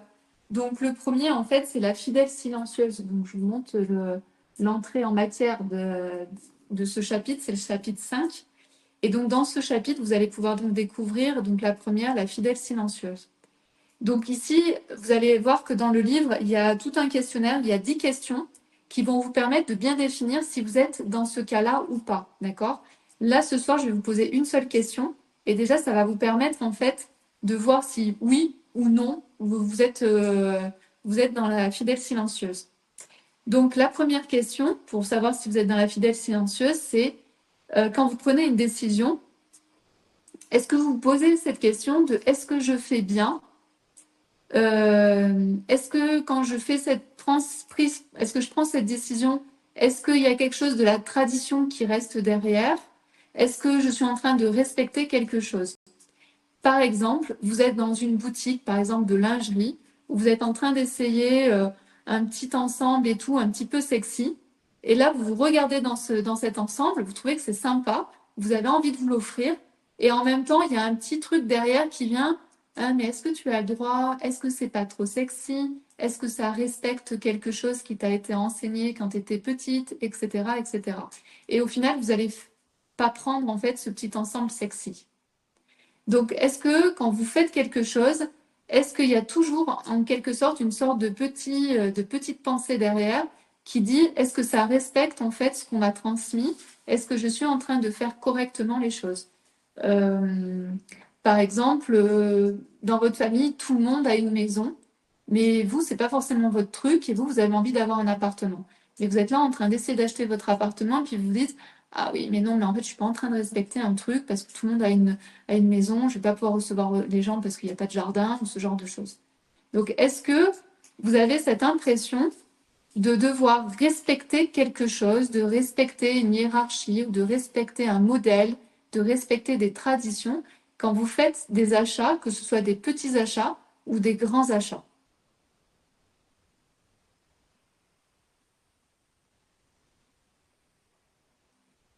Célia, non, ouais, la chatte. Là, c'était un exemple, hein. Mais vous pouvez peut-être trouver d'autres exemples. Voilà, à quel moment, quand vous faites des achats, vous avez toujours ce petit truc de, il faut que ce soit conventionnel par rapport à ce qu'on m'a inculqué, ou est-ce que ça va plaire à ma mère, ou est-ce que ça va plaire à mon père? Vous voyez, ce genre de choses. Est-ce que ça rentre dans ce qui est autorisé? Par exemple, voilà, vous avez envie de vous acheter, pour Noël, par exemple, vous avez envie de vous acheter un truc un peu exubérant, tout ça. Est-ce que vous allez vous l'autoriser alors que c'est pas du tout, alors que dans votre famille, ça va être la cravate, le petit truc, etc. Pour Véronique, je me reconnais tout à fait. Nathalie, j'ai toujours été rebelle et jamais voulu suivre les autres, j'aime pas obéir. Mhm. Donc ça, hein, c'est du transgénérationnel dans tous les cas, hein. Même quand il y a de la rébellion, et en plus quand il y a de la fierté à être rebelle, c'est du transgénérationnel. Adèle, moi j'achète, mais je ne parle pas. Ouais. Martine, je fais comme je veux. Jennifer, oui, cette petite voix me vient et finalement, je vais à l'encontre. Ouais. Nadège, avant, oui, maintenant c'est fini, sans connaître le transgénérationnel. Lauriane, pas pour les achats, mais pour le mode de vie, oui. Voilà, oui, le mode de vie, c'est aussi un très bon exemple. C'est Euh, effectivement, voilà, si dans votre famille, oui, les modes de vie, quoi. C'est-à-dire, si tout le monde est salarié, alors moi aussi je suis salariée, et donc je n'ose pas en fait être à mon compte, ou j'ose pas faire des choses particulières. Caroline, non, pas de problème. Valérie, non. Mi, non, j'achète pour moi si cela me plaît. Nat, j'ai ce rapport avec tout ce qui est lié à l'argent. Ouais, Delphine, oui, peur de faire trop. ouais, voilà, c'est ça. Donc, pour celles qui se reconnaissent en fait ici, vous êtes en fait dans ce qu'on appelle la fidèle silencieuse. Donc, c'est un profil et c'est ce qu'on appelle donc la fidèle silencieuse. Souvent, cette femme-là, elle va être assez discrète et ça va être donc celle qui va être loyale au clan. D'accord? Donc, souvent, elle peut être une sorte de. On va retrouver en fait certaines choses qui sont déjà approuvées par la famille, donc par les parents, par les grands-parents, etc. C'est une femme qui va plutôt donc être discrète, qui va plutôt être effacée, mais en même temps, à l'intérieur d'elle, elle va se sentir souvent épuisée. Pourquoi? Parce qu'en fait, elle doit toujours penser à est-ce que je fais bien? Est-ce que ça va être accepté par le clan? Alors, c'est une petite voix intérieure qui est même des fois pas consciente, d'accord? Mais en tout cas, elle va tout le temps être en train de réfléchir. Est-ce que je fais bien? Est-ce que on va me reconnaître? Est-ce que le clan va être d'accord avec ce que je suis en train de faire? Donc ça va être plutôt être un profil notamment pour les femmes qui vont être les aînées, d'accord? Les aînées, elles ont vraiment ce prototype-là où il faut qu'elles montrent l'exemple. Il faut vraiment qu'elles soient dans. C'est comme si c'était un pacte invisible avec le clan. Donc souvent, ça va être assez conforme par rapport à ce qu'attend le clan. Donc effectivement, on ne va pas être dans la rébellion, hein. La rébellion, c'est plutôt le deuxième qui est dans la rébellion. Donc c'est souvent une femme qui ne va pas du tout trahir le clan, hein. Son objectif, c'est surtout pas de trahir le clan. Elle va se taire. Ça peut être aussi celle qui va protéger les secrets. Par exemple, on l'a déjà vu plusieurs fois, quand dans les familles il y a des incestes, souvent il y a des personnes qui le savent, et ben ça va être des fidèles silencieuses, c'est-à-dire qu'elles ne vont rien dire, elles vont cacher le secret. Euh, et, euh, et souvent, c'est des femmes qui vont quand même être admirées par leur force, parce que souvent, c'est aussi une référence. C'est-à-dire que comme il y a assez peu d'émotionnel, comme elles sont tout le temps en train de penser, est-ce que je réponds bien au clan, etc., il y a quand même une certaine structure. Elles sont discrètes, et donc souvent, elles vont être des personnes en fait qui vont plutôt, en tout cas, être vues comme des personnes sur qui on peut s'appuyer, des personnes qui sont fiables. D'accord? Mais elles, en elles-mêmes, elles vont pas avoir d'expression personnelle. C'est un petit peu ce que vous disiez. Certaines disaient, oh ben moi, ça me plaît, je prends, je m'en fiche. D'accord? Elles, donc c'est des femmes comme ça, elles vont assumer tellement en fait ce qu'elles ont à dire, ce qu'elles ont à faire, leur personnalité. Alors qu'une femme silencieuse, une fidèle silencieuse, même ses vêtements vont être vraiment en lien avec ce qui est autorisé par le clan. Donc souvent, il y a pas de folie, sauf si on est dans une famille où il y a beaucoup de folie, où justement elles vont être obligées d'être dans la folie. Mais en tout cas, c'est pas elle. C'est-à-dire que elle, on ne connaît pas vraiment qui elle est, on ne sait pas vraiment quelle est sa véritable personnalité. Donc c'est pour ça aussi que des fois, elle va être assez discrète, on va pas trop la voir. Est-ce que ça vous parle?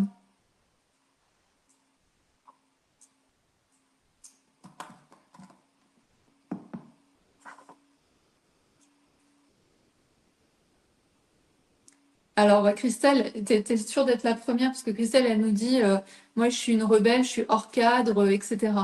L'aîné, il est vraiment dans le moule en fait de la famille. Donc, par rapport à votre arbre, où est-ce que vous pouvez chercher? Ben, c'est toutes les lignées, par exemple, de femmes qui ont pu être dévalorisées, qui ont pu être humiliées. Hein. Donc, elles voyaient des choses, mais elles disaient rien. Ou elles subissaient des choses et elles disaient rien. Effectivement, elles sont au courant. Alors, soit elles l'ont vécu elles, soit elles ont pu être mises au courant, soit elles ont vu des choses. Et donc, ici, le but, ça va être d'aller chercher des événements qui sont cachés. Donc, par exemple, des viols, des incestes, des avortements, des enfants illégitimes, des abandons. D'accord? Donc, souvent, elles sont au courant de ce genre de choses. Et puis après, ce sont des femmes aussi qui peuvent aller vers la dépression. D'accord? Qui peuvent avoir des dépressions puisqu'elles ne peuvent pas réellement exister telles qu'elles sont.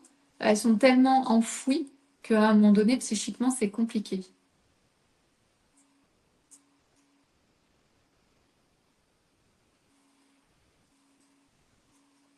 Donc ça, c'est la fidèle silencieuse. Ensuite, on va aller voir donc les répétitions avec la rejoueuse d'histoire. Donc la rejoueuse d'histoire, la question qu'on peut se poser, donc pareil, vous pouvez retrouver donc tout le QCM dans le livre hein, pour la rejoueuse d'histoire. Là, on se base sur une question. Donc voilà, même si c'est une question qui est assez précise et qui peut vous donner des informations, le but c'est quand même de faire les 10 questions du questionnaire. Donc ici, ça va être est-ce que vous avez l'impression de reproduire toujours les mêmes relations, les mêmes situations, les mêmes épreuves et que ce soit dans votre vie amoureuse ou que ce soit dans votre vie professionnelle, etc. Est-ce que vous avez l'impression de reproduire les mêmes relations, les mêmes situations ou les mêmes épreuves?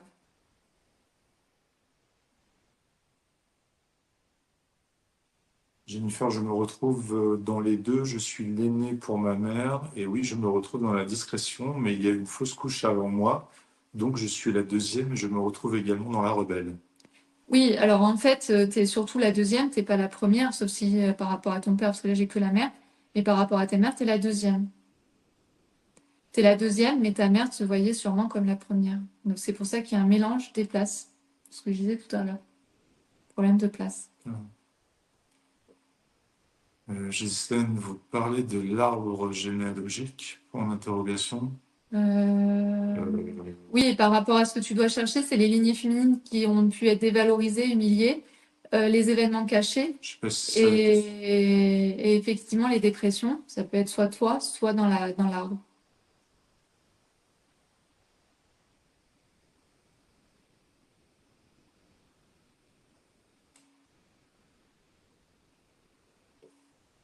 Oui, voilà, Caroline a dit en partie côté amour. Hein, on peut être joueuse d'histoire que dans la partie amour, hein, peut-être pas du tout dans la partie pro. Souvent, d'ailleurs, c'est dans des domaines bien particuliers, bien spécifiques. Donc, pour la rejoueuse d'histoire, ici, donc on va bien sûr répéter sans cesse les mêmes schémas. Et surtout, ce qui est problématique, ça va être plutôt quand on va être dans des relations toxiques, quand on va rejouer les mêmes échecs, quand on va toujours avoir les mêmes blocages, ne pas réussir à s'en sortir. Euh,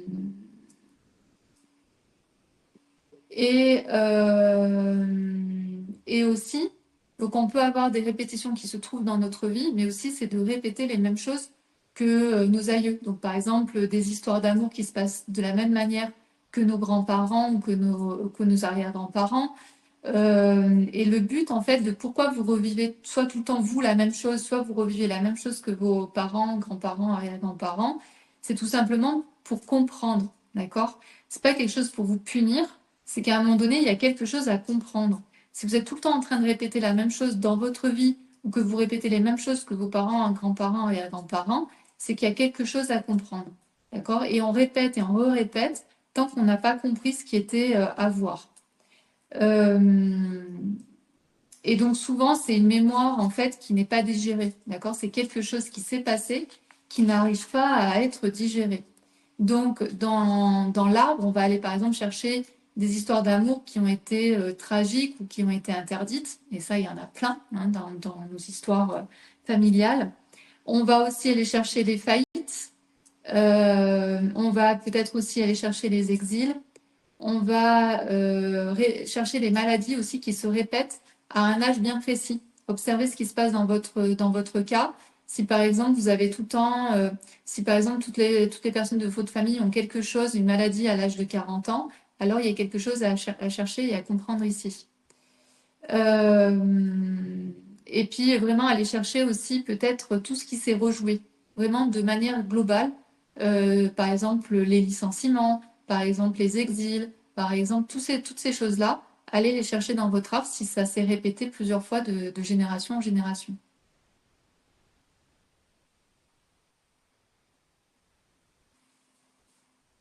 Ouais, Nathalie, elle dit on rejoue les mêmes scènes par rapport à l'héritage et à l'argent, effectivement. Donc là, il y a quelque chose à aller comprendre et donc aller à la racine, c'est-à-dire, en guillemets, c'est qui les premiers qui se sont engueulés sur des histoires d'héritage et d'argent. Et si on les retrouve pas, ben on va aller voir déjà ceux qu'on connaît, c'est-à-dire soit nous, hein, peut-être que c'est toi avec tes frères et sœurs où ça se passe mal, et peut-être tes parents, ça se passe mal avec leurs frères et sœurs.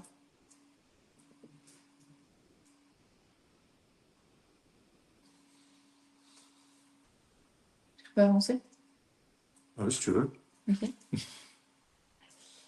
Non, mais c'était juste savoir s'il y a des trucs ou pas. Si on y a des retours. Cette question. Si tu veux, je dis des retours, je dis des retours. Ok. Non, mais parce qu'en fait, j'avance parce que je vois que l'heure tourne. Ouais. Ensuite, on va aller voir donc la remplaçante de l'ombre. Et la remplaçante de l'ombre, elle est aussi là dans la carte. Alors, la remplaçante de l'ombre, la question que vous pouvez vous poser, et toutes les autres questions sont dans le livre, c'est est-ce que vous avez l'impression de ne pas vraiment vivre votre vie? D'accord? Et sans comprendre pourquoi. Est-ce que vous avez l'impression d'être à côté de votre vie?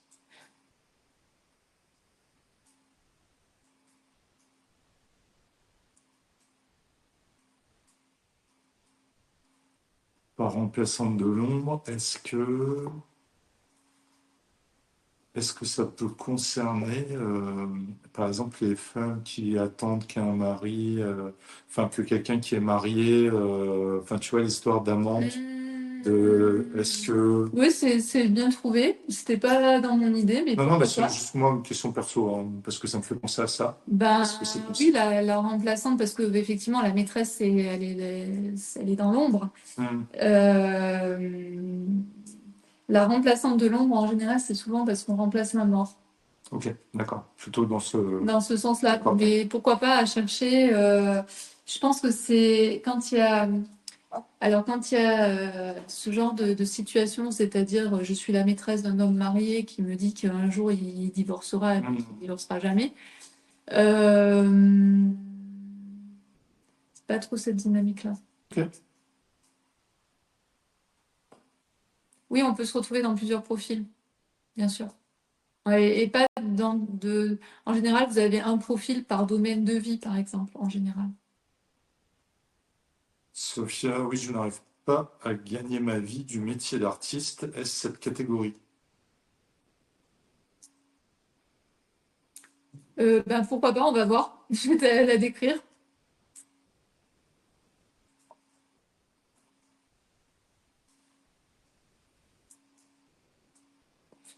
Donc, pour parce que je sais pas trop en fait ce qui se dit, donc de pas vraiment donc vivre sa vie, donc ça veut dire qu'on va être la remplaçante en fait, on va être la remplaçante de l'ombre. Donc souvent, c'est quand on remplace un enfant avant nous ou quand on remplace un enfant mort dans la lignée. Donc c'est ce qu'on va appeler notamment le gisant, D'accord? On va être en lien avec un gisant. Donc le but ici, ça va être de comprendre que finalement, notre destin, c'est pas vraiment notre destin, qu'on est vu sous un autre angle et sous l'angle en fait de l'enfant qui est décédé. Donc on va pas vraiment nous voir tel que l'on est. C'est pour ça qu'on est dans la remplaçante de l'ombre. Donc ça peut être donc un enfant avant nous, ça peut être un jumeau disparu. On peut aussi porter par exemple le même prénom qu'un enfant disparu ou que quelqu'un parti trop tôt. Donc on va avoir ce genre de choses. Donc souvent la personne, elle va avoir une sorte de vide intérieur, elle va ressentir un vide intérieur. Son objectif, mais sans le savoir, mais c'est quelque chose qui lui a été transmis en fait lors du projet Sens, à sa naissance, à son arrivée sur Terre, ça va être de combler finalement l'absence d'un autre. D'accord? Donc, oui, Dali, ouais, oui, Van Gogh et Dali, oui, effectivement. Donc le but, ça va être soit effectivement de briller, notamment par exemple Dali, c'était un homme qui cherchait tout le temps la lumière. Et il cherchait tout le temps la lumière parce que en fait, il avait du mal à être vu pour qui il était. Donc avec ce côté aussi exubérant. Donc ici, il faut aller chercher un mort, il faut aller chercher un exclu. Il faut en tout cas aller chercher en fait quelqu'un à qui on pourrait être identifié, qui n'est pas là ou qui a été mis de côté. Donc ces personnes-là, elles peuvent avoir besoin d'être vues, d'être dans la lumière. C'est des personnes aussi qui peuvent vivre pour deux, hein. Par exemple, pour les personnes qui sont en surpoids, qui mangent pour deux, hein. Par exemple, les personnes qui, quand on vous dit, oh là là, mais lui, il mange pour deux. Posez-vous la question de est-ce que je mange pas effectivement pour deux? Voilà. Et donc, la personne qui porte en fait cette énergie-là, elle va toujours se demander en fait, est-ce que j'ai ma vraie place? Est-ce que je suis vue pour qui je suis? Donc c'est une classe qui est très compliquée, hein. La remplaçante de l'ombre, c'est très compliqué. Donc bien sûr, ici dans votre arbre, il faut aller chercher les fausses couches, les IVG, les enfants morts jeunes. Aller chercher aussi les prénoms qui peuvent être répétés ou des prénoms, un prénom que vous auriez reçu en hommage d'eux, peut-être d'un enfant. Ça peut être des pertes, hein. Donc si vous sentez qu'il y a des silences sur des pertes, sur des gens qui ne sont pas reconnus, par exemple, s'il y a eu des personnes qui sont parties, par exemple, en asile, qui ont été mis de côté, ou des enfants handicapés. Vous savez, à l'époque, les enfants handicapés, on en avait souvent honte, donc on allait les mettre à côté. Ou des personnes qui étaient pas, euh, qui avaient des problèmes mentaux, ben pareil, on les envoyait à l'asile, et puis on n'allait jamais les voir, et puis ils sortaient en fait de la famille, c'est des exclus. Voilà, donc c'est toutes les personnes en fait qui ne sont pas visibles, soit parce qu'il y a des fausses couches, des enfants morts-nés, soit des personnes qui ont été mises de côté pour des raisons, pour X ou Y raisons. D'ailleurs, une fois, on avait une femme en masterclass, je ne sais pas si elle est là, une femme qui nous disait en fait qu'elle pensait être la première et elle s'était aperçue qu'elle était la deuxième parce qu'avant elle, il y avait un enfant handicapé qui avait été mis de côté et on n'avait jamais parlé de cet enfant. D'accord? Donc, même de notre époque, en fait, hein. Question de petite place pour une question Ouais. avec le gisant. Ouais. Question de Delphine. Ma mère a avorté jeune de son premier enfant. Ouais. Est-ce qu'en étant quatrième pour ma mère, je remplace en quelque sorte l'aîné qui aurait dû naître et du coup il est gisant? Non, je pense pas. Je pense pas parce que ta mère, en fait, elle va regarder la première. Elle va regarder la première. Quand elle va regarder la première, elle va regarder en fait l'IVG. Donc toi, tu arrives en quatrième position. Anne-Sophie, jumeau perdu pendant la Attends, grossesse. juste par rapport à Delphine, sauf si tu portes le même prénom que le prénom qu'elle aurait aimé donner ta maman. Tu vois, par exemple, si ta maman, elle a appris qu'elle était enceinte et elle s'est dit, ah, j'appellerai bien l'enfant Delphine, mais en fait, non, je vais me faire avorter. Tu vois, ça peut être le truc. Mais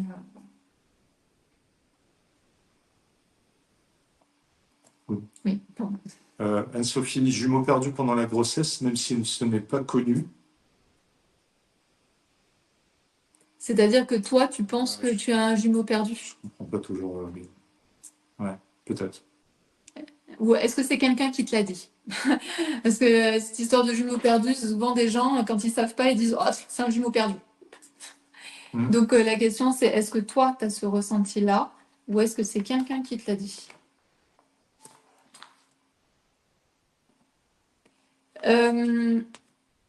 Ensuite, on va avoir la réparatrice du temps.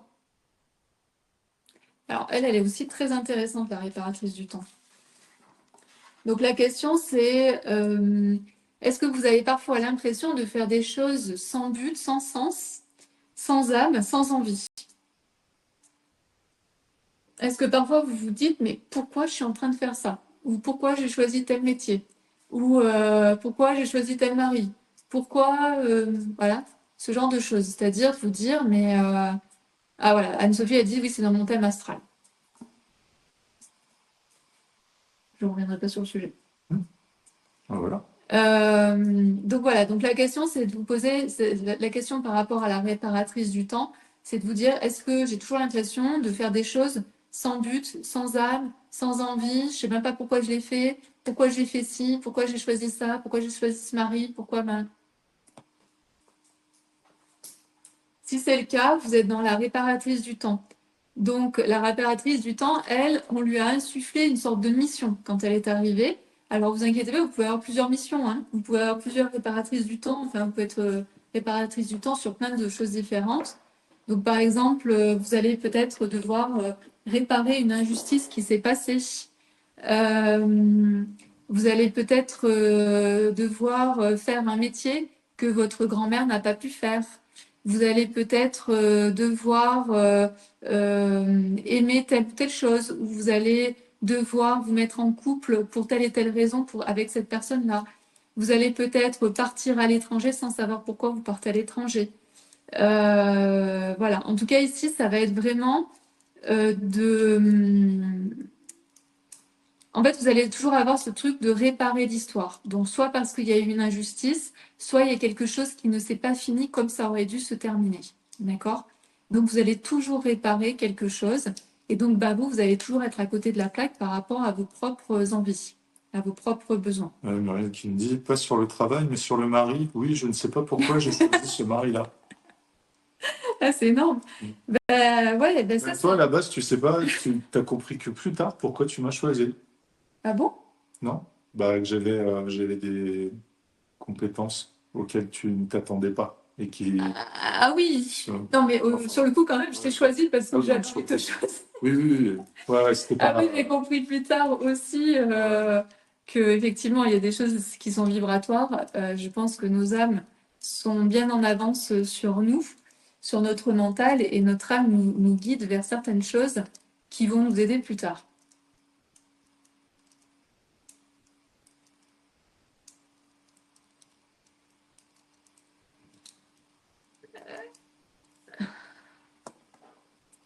Alors, donc, qu'est-ce qu'on va chercher dans l'arbre?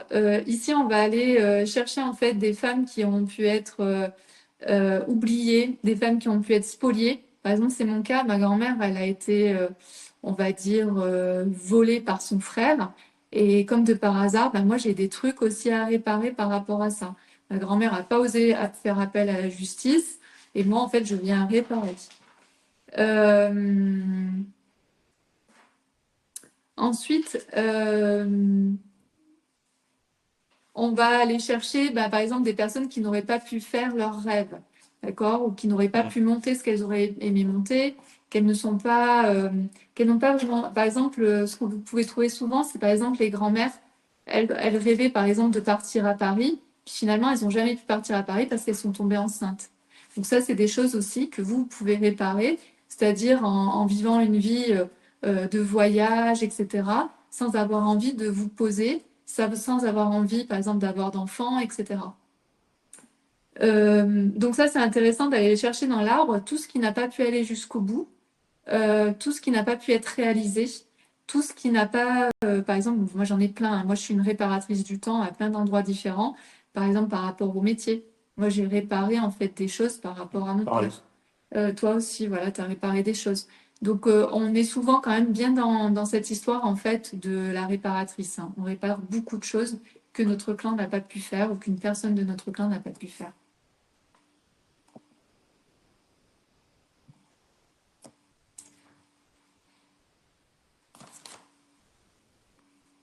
Ok. Alors, maintenant, on va aller voir la gardienne des secrets. Hop, je vous la montre. Donc, dans votre famille, enfin, pour la question à vous poser, c'est est-ce que vous avez toujours eu l'impression qu'on évitait des choses quand vous étiez présente ou qu'il y avait des choses bizarres dans votre famille, des choses qui vous interloquaient, des choses voilà, qui étaient pas complètement dites, qui n'étaient pas complètement claires euh, et qui vous perturbent en fait depuis toujours?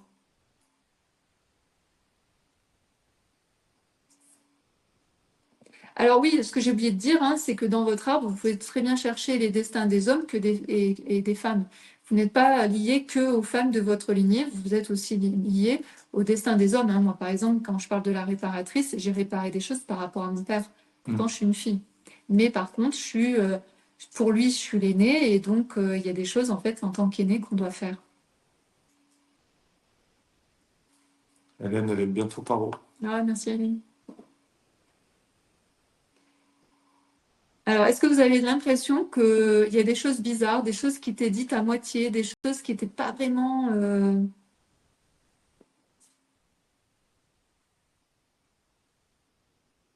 Ça, c'est la gardienne du secret.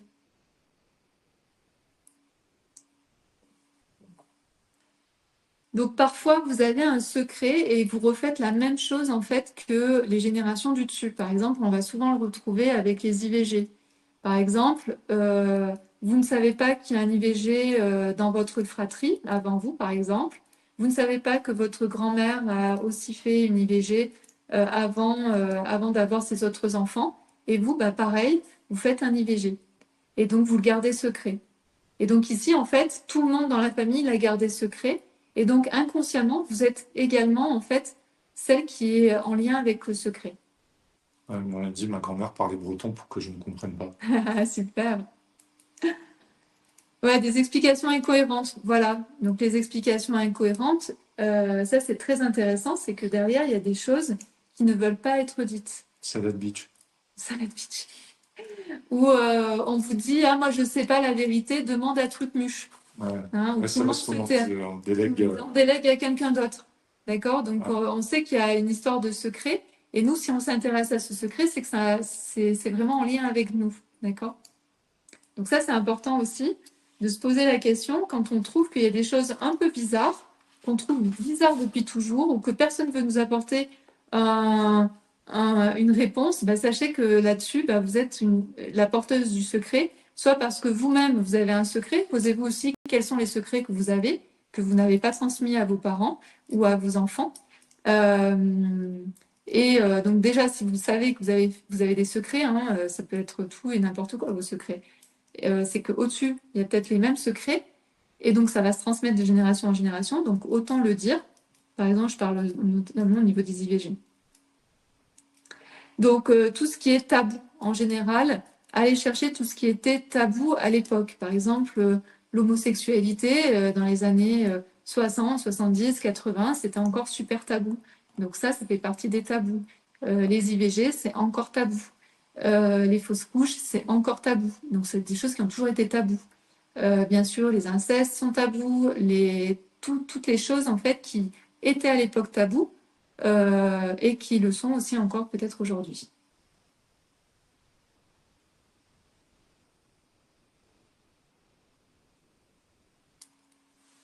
Ouais, il y a Antonella qui nous dit oui, en ce qui concerne ma filiation, tout le monde savait sauf moi, et au Ouais. fond de moi, je savais que quelque chose n'était pas cohérent.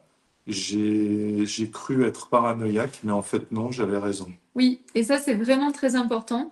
C'est pour ça que je vous disais tout à l'heure, c'est que si ça match, si vous le ressentez en vous, c'est que vous êtes au bon endroit. Et que parfois il manque des éléments, hein, c'est souvent ça en fait qui arrive dans les secrets de famille, c'est qu'il manque des éléments pour tout remettre dans l'ordre, mais nous, au fond de nous, on sait qu'il y a un truc qui ne va pas. On sait qu'il y a quelque chose qui n'est pas normal, et donc on porte ce secret. Et vraiment, les secrets, c'est vraiment les choses qui bloquent le plus la personne dans sa vie. Donc c'est pour ça que c'est important en fait de pouvoir révéler en fait les secrets que nous on porte à nos enfants, que ce soit dit, que ce soit clair. Et en même temps, nous on va porter des secrets qui ne nous appartiennent pas.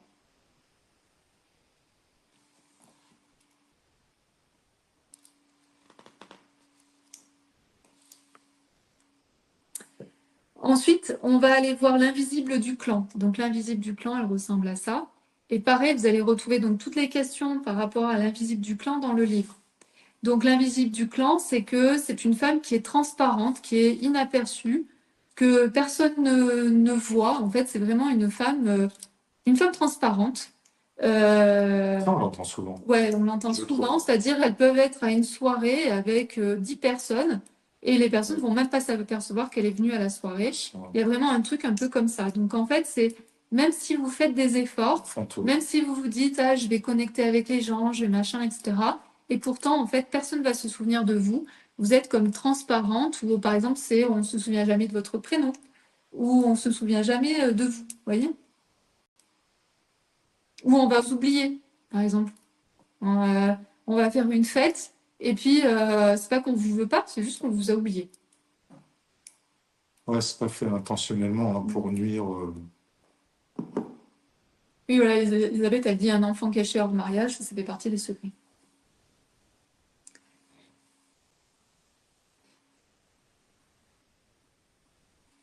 Donc, si vous êtes comme ça, vous partez en fait vous faites partie de l'invisible du clan. Donc, l'invisible du clan, donc en gros, c'est voilà, votre présence, entre guillemets, elle compte peu. Est-ce que ça peut être aussi les décisions ou les... Ah oui, oui, oui, par exemple, Parce oui, que oui, oui, souvent, c'est ça qu'on ça. nous dit. Hein, on n'écoute C'est pas. voilà, on Ma n'écoute parole n'est pas, pas prise en on compte. n'a pas demandé mon avis, Voilà. alors qu'en fait, votre voix était importante à ce moment-là pour prendre une décision. Donc ici, ça va être intéressant de. Elle peut être aussi se sentir étrangère à sa famille. Elle peut donc se sentir ben, tout le temps oubliée. Et donc ici, ben, on va aller voir des membres qui ont pu être effacés dans le clan, des membres qui ont pu être bannis. Ça peut être aussi des personnes qui ont pu faire un exil, hein, qui sont partis, on les a oubliés. On sait qu'ils existent, mais on les a oubliés. Euh, et puis, ça peut être aussi, bien sûr, des personnes qui ont vécu peut-être des vies un peu marginales, c'est-à-dire, par exemple, c'était l'artiste de la famille, des gens qui avaient une vie un peu non conformiste, voilà, en tout cas, des gens qui peuvent être en retrait par rapport aussi à la société, voilà. Donc, en fait, vous pouvez être lié à ce genre de destin quand vous avez l'impression de ne pas du tout être vu ou qu'on vous oublie tout le temps ou qu'on ne vous demande pas votre avis, etc. Et vous comprenez pas pourquoi. Et c'est pas parce qu'on ne veut pas, c'est juste que vous êtes vraiment invisible en fait pour les autres. On vous oublie. Il me dit apparemment un secret aurait généré un cancer chez ma grand-mère, tante, cousine. Est-ce possible? Cela concerne la gardienne Oui. des secrets. Ouais, tout à fait. En fait, est-ce que tu connais le secret? Ouais, il y a des gens. Et là, on voit que c'est parti du côté de ta tante et de ta cousine. Je sais pas si la cousine, c'est la fille de la tante. Parce qu'on dirait que c'est parti d'un côté là.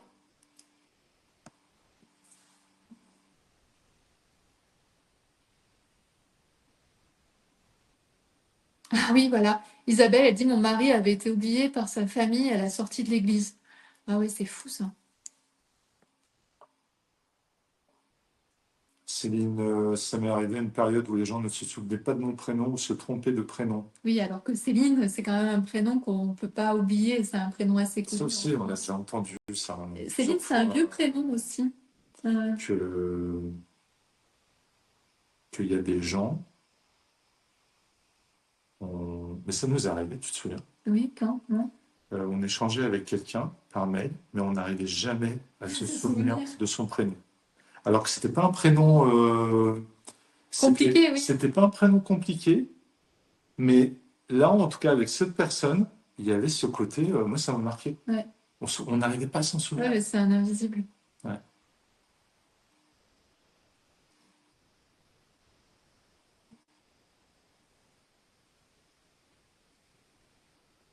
Isabelle, sauf quand on a besoin de nous, et ces personnes sont-elles fortes pour faire voir qu'on est présente en prenant de la place en interrogation?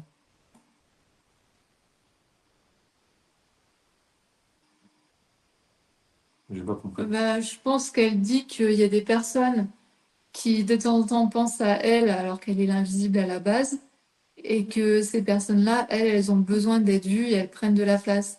Donc ces personnes-là, en fait, c'est plutôt dans une autre... ça va plutôt être la remplaçante de l'ombre. Hein, les gens qui prennent de la place, qui veulent être vus, c'est la remplaçante de l'ombre, parce que ça peut être opposé. Hein, soit c'est des gens qu'on ne voit pas, soit c'est des gens qui vont avoir besoin d'être vus, parce qu'ils ne sont pas vus pour qui ils sont. Et dans ma famille, on oublie. Mon avis ne compte jamais. Voilà. Donc Floriane, il faut vraiment aller chercher soit un exclu, soit quelqu'un qui a été à l'extérieur, soit qui a eu une personne qui a eu une vie particulière, qui a été mis de côté. Ah voilà. Odile, elle a dit peut-être que mon grand-père ne serait pas le géniteur de ma mère ou de ma tante. Et je pense que c'est du côté de ta tante, parce que c'était la question de la cousine là. Est-ce que la cousine... Oui, la cousine est la fille de ma tante. Donc c'est du côté de ta tante, c'est pas du côté de ta mère. 15 minutes. Ah, ok. Donc on va avancer. Et donc le dernier, c'est la dévouée du clan. Donc pareil, si vous voulez retrouver toutes les questions, le QCM, c'est dans le livre. Donc la dévouée du clan, ben, la question ce serait, est-ce que vous vous sentez responsable que tout le monde aille bien? Hein, la dévouée du clan, elle va faire attention à ce que tout le monde aille bien, au détriment bien sûr d'elle-même, de sa propre santé. C'est souvent elle qui va être le soutien de la famille, c'est elle qui va stabiliser, qui va prendre en charge. C'est elle qui est toujours disponible en fait pour les autres. Bien sûr, elle s'oublie, hein, elle n'existe pas en fait, hein, elle ne fait pas attention à elle. Et elle va aussi souvent croire que son rôle dans le clan, c'est de maintenir l'équilibre du clan, alors que c'est pas du tout ce qu'on lui a demandé, mais c'est elle qui va l'inventer. Et bien sûr, donc elle va sacrifier ses propres besoins pour les autres. Qu'est-ce que je peux vous dire sur elle? Bien sûr, elle va parfois jusqu'à l'épuisement. Et aussi, elle croit qu'elle ne mérite pas sa place. C'est pour ça qu'elle en fait toujours plus. D'accord? Il y a quelque chose en elle qui se dit, est-ce qu'ils vont toujours m'aimer? Est-ce que j'ai bien ma place dans cette famille? Etc. Donc ici, il faut bien sûr aller voir dans le clan, est-ce qu'il y a de la parentification, c'est-à-dire l'inversion? C'est-à-dire, est-ce qu'à un moment donné, la fille est devenue la mère à la place de la mère? Est-ce que dans la fratrie, par exemple, il y en a un qui a grandi trop vite pour une raison ou pour une autre? Est-ce qu'il y a des femmes aussi qui ont tout sacrifié dans leur vie? Hein, ça, on va le retrouver très souvent hein, dans la dévouée du clan. C'est dans la famille. Est-ce qu'il y a des femmes qui ont tout sacrifié pour le clan, pour leur famille? Et puis aussi, on va retrouver les femmes fortes. C'est-à-dire, souvent, donc c'est des couples où les femmes sont fortes et à côté, on a des hommes qui sont faibles, c'est-à-dire qui sont absents ou qui ne prennent pas leur place d'homme. Donc, ça va faire des femmes fortes. Et donc, c'est pour ça, les femmes fortes, ben, c'est la dévouée du clan, parce qu'elles sont tout le temps en train de tout faire pour tout le monde et en train de soutenir, en fait, l'ensemble de la famille, alors que c'est pas leur rôle. Voilà pour la dévouée du clan. Voilà pour les 7 profils. Donc, je ne sais pas si vous êtes reconnu dans certains profils. Vous pouvez vous reconnaître dans plusieurs profils en fonction des domaines. Il y a plein de situations. Hein. Moi, je peux me retrouver dans plein d'endroits différents. Après, la question, c'est de voir est-ce que c'est quelque chose qui me bloque, qui sont problématiques dans ma vie, ou est-ce que c'est quand même quelque chose d'assez équilibré et finalement, est-ce que c'est pas quelque chose aussi qui me plaît? Je me dis, regarde, nous, c'est pour ça, la réparatrice du temps me parle beaucoup. Par exemple, on a réparé aussi en venant ici en Andorre, où j'ai réparé ce que mes parents n'ont pas réussi à faire, c'est-à-dire avoir leur immigration. Ouais, ou moi, ce qu'ils ont fait dans des... Enfin, c'est mal passé, quoi. Ouais. Ça s'est fait, mais c'était c'était naze. Ouais. Ouais. Question intéressante de Virginie par rapport à l'invisibilité, là. Ouais. Est-ce que le fait qu'on veut se rendre invisible, ça fonctionne aussi? Tu vois, pour revenir au fait que personne ne le voit, personne ne machin. Bah, en fait, surtout la question que j'aurais, c'est pourquoi tu veux te rendre invisible? C'est vraiment ça. En fait, la vraie question, c'est ça. Parce que sinon, ça fonctionne, oui. Oui, bien sûr, mais ça ne fait pas partie des profils. C'est le pourquoi. Moi, la question que j'ai, c'est qu'est-ce qui fait que tu veux te rendre invisible? Parce que tout ce que je viens de vous dire par rapport au profil, c'est des choses qu'on fait de manière inconsciente, alors que là, c'est quelque chose que tu recherches. Donc c'est conscient.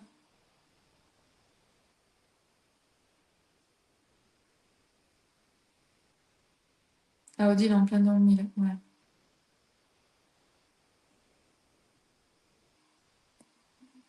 Oui, alors c'est normal aussi qu'il y ait beaucoup de femmes qui soient dans la dévouée du clan, puisqu'on vient souvent de lignées de femmes qui ont tout sacrifié pour leur famille. Donc c'est un modèle qu'on a reçu. Et donc souvent, bah, on fait tout, hein. Et aujourd'hui, la femme, elle doit aller travailler, elle doit s'occuper de toute la famille, toute la charge mentale est sur elle, etc., etc. Donc hein, on continue la loyauté pour le coup, hein. Virginie, pour ne pas déranger, ne pas me mettre en avant.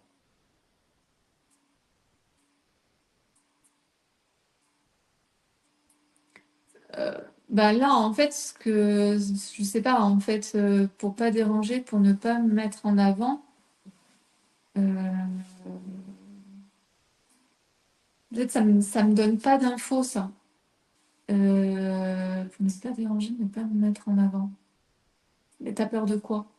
C'est-à-dire que si t'es vu, tu as peur de quoi? Si tu déranges, t'as peur de quoi? Qu'est-ce qui va se passer?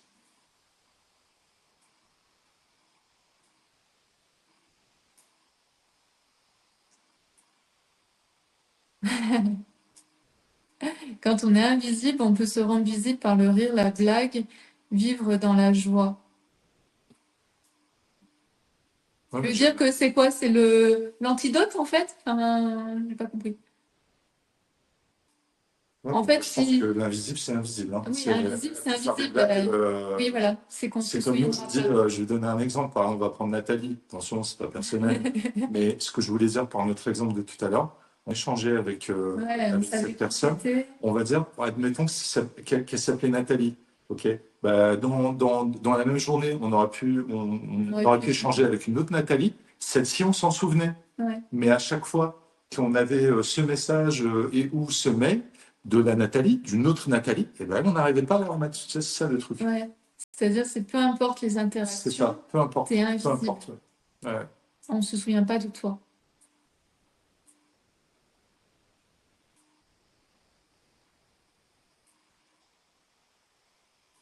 Ghislaine, je ne m'efface pas, mais sans en faire trop non plus. Oui, en fait, en fait, le but, c'est de toujours trouver un équilibre. C'est pour ça que pour moi, ce sont des indicateurs, des gens qui veulent être tout le temps visibles ou des gens qui veulent tout le temps être invisibles. Là, on sait qu'il y a du transgénérationnel et qu'il faut aller le chercher. Quand bah, il y a besoin d'être visible, par exemple, moi, je suis en train de faire une masterclass, donc j'ai besoin d'être visible, donc je vais me rendre visible. Mais par contre, c'est pas dans mon tempérament. En fait, moi, si je peux être dans une grotte, ça me va très bien. Moi, Donc pareil. c'est juste Dans que la grotte voisine, ou dans la même, elle hein. communique. Ouais, ouais, il y a un truc, hein. Il y a très comment ça s'appelait. Mais ce que je veux dire, c'est que c'est vraiment le, c'est de trouver en fait le truc, c'est est-ce que je suis bien ou pas dans ma vie? Est-ce qu'il y a des domaines dans lesquels j'aimerais aller mieux? Est-ce qu'il y a des domaines dans lesquels je serais plus à l'aise en fait si je pouvais faire ci ou si je pouvais faire ça? C'est vraiment ça la question. Est-ce que chacun des profils pourrait correspondre à une place dans la fratrie? Non. Non. Non, parce qu'il y a des fratries où il n'y a pas de remplaçant de l'ombre, hein, par exemple. Alors, peur de ne pas être reconnue pour ce que je suis connue. Je comprends rien, Virginie. Je pense que Virginie, bah, typiquement, tu vois, l'invisible. Des trucs qu'on a fait que personne n'arrive à comprendre. D'accord? Personne n'arrive à comprendre, c'est de l'invisibilité. Donc, soyez vraiment les plus clairs possibles dans vos questions. Ça aussi, on le voit souvent. Des personnes, en fait, qui nous font tout un laïus et il n'y a pas de question. Ouais. Et on est obligé de leur demander quelle est la Quelle est question, la question? alors que c'est des mecs qui font des fois 2 pages. Euh, Bon, alors, on m'écarte, je suis le mouton noir et essaie de me rendre utile pour être reconnue. Oui, bah alors, la Nathalie, en fait, ici, c'est pas ça. Nathalie, c'est plus tu vas apprendre à t'aimer et plus tu pourras. En fait, les gens qui font ce genre de choses, là, comme Nathalie, c'est des gens qui ne s'aiment pas. Donc, ton véritable travail à toi, c'est de t'aimer, d'apprendre à t'aimer. Un peu plus chaque jour. Ouais, de ne pas avoir besoin de faire une action Mm. Pour être aimé et pour être être vu aimé. pour qui tu es. Ouais. Pour être apprécié pour qui tu es. Ouais. Voilà tout ce que j'avais à vous dire. Est-ce que ça vous semble plus clair? Donc, si vous voulez en savoir plus sur les 7 profils, donc déjà, si vous voulez en savoir plus sur le transgénérationnel, il y a toute la première partie du livre qui permet ça. Et puis ensuite, il y a toute la deuxième partie qui est en lien avec donc Le rapproche. qui est en lien avec les 7 profils transgénérationnels qu'on vient de voir, qui sont plus en détail, avec plus de questions. Bien sûr, il y a 10 questions pour chaque profil. Et puis, il y a toutes les explications de qu'est-ce qu'on peut aller chercher dans l'arbre, pourquoi on est comme ça, quelle est la description exacte, etc. Et puis, voilà. Et puis, ben, merci aussi de nous avoir fait confiance parce qu'on n'avait même pas présenté le livre, qu'on est tombé en Rupture. rupture. Rupture. Donc là, de nouveau, on a des livres, donc vous pouvez de nouveau les commander. Ouais. Et puis, voilà. Ouais, Et profitez parce que vous avez l'envoi qui est offert.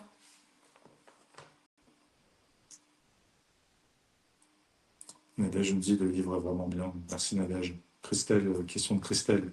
Et c'est quoi l'éveillé dont tu parlais au début? L'éveillée, en fait, c'est la femme qui a, parce que c'est dans l'oracle, donc c'est pour ça Ah. que j'en ai pas parlé, mais l'éveillée, elle est là. Et l'éveillée, en fait, elle a déjà commencé à travailler sur elle. Donc, elle a déjà conscience de certaines choses. Ah, ok. Il y a déjà une paix qui s'est installée en elle. Voilà, il y a déjà un travail qui est fait. Mais en même temps, de l'autre côté, elle peut aussi ne pas être comprise par son clan, puisqu'elle a compris des choses que les autres n'ont pas envie d'entendre, ou n'ont pas envie de comprendre, ou qui ne sont pas encore à la conscience de certaines personnes. Donc, elle peut se sentir en fait à part. Martine, je ne sais pas résumer, c'est pour cela que mes réponses sont longues. Eh ben, ça s'apprend. Alors ça, typiquement. Donc Martine, en fait, elle s'est mise dans une case où elle dit, eh ben moi, je sais faire que long. Et puis tu te démerdes avec ça. En gros, c'est un peu ça son message. Donc, le truc, par exemple, si j'étais à la place de Martine, c'est je me dirais, purée, je sais faire que des réponses longues. Et effectivement, peut-être que les gens, ils ont besoin d'un truc, des fois, un peu plus synthétique. Donc, comment je pourrais apprendre à faire plus synthétique? Ben, je vais commencer à m'entraîner, à faire, au lieu de faire 10 lignes, ben, je vais m'entraîner à faire juste 5 lignes. Et puis, à un moment donné, j'arriverai à faire une ligne et à synthétiser tout ce que j'ai à dire. Et parce que, à partir du moment où vous dites, ben, moi, je sais faire que des longs trucs, ben, vous vous mettez dans une case et vous empêchez, en fait, de progresser. Parce que le jour où il y aura besoin de faire long, ben, vous saurez faire long. Et le jour où il faudra faire court, ben, vous saurez faire court.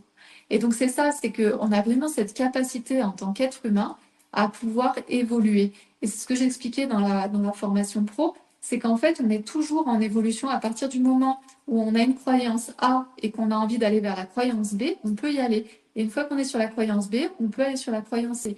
Et en fait, en changeant nos croyances, eh bien, ça nous permet en fait d'évoluer et d'avancer en fait dans notre vie, au lieu d'être bloqué. Parce que quand on est bloqué, c'est qu'on n'arrive pas à changer nos croyances, on n'arrive pas à transformer ce qui nous bloque.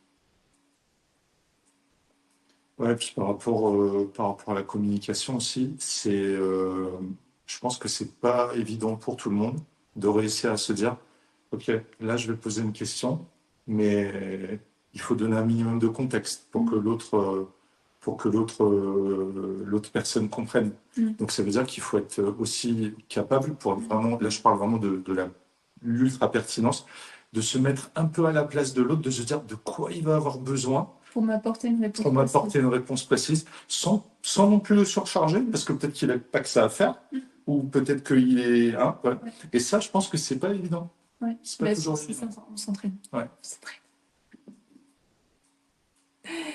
On s'entraîne vraiment, entraînez-vous en fait. Quand vous voyez qu'il y a un problème, identifiez le problème et dites-vous comment je peux faire différemment.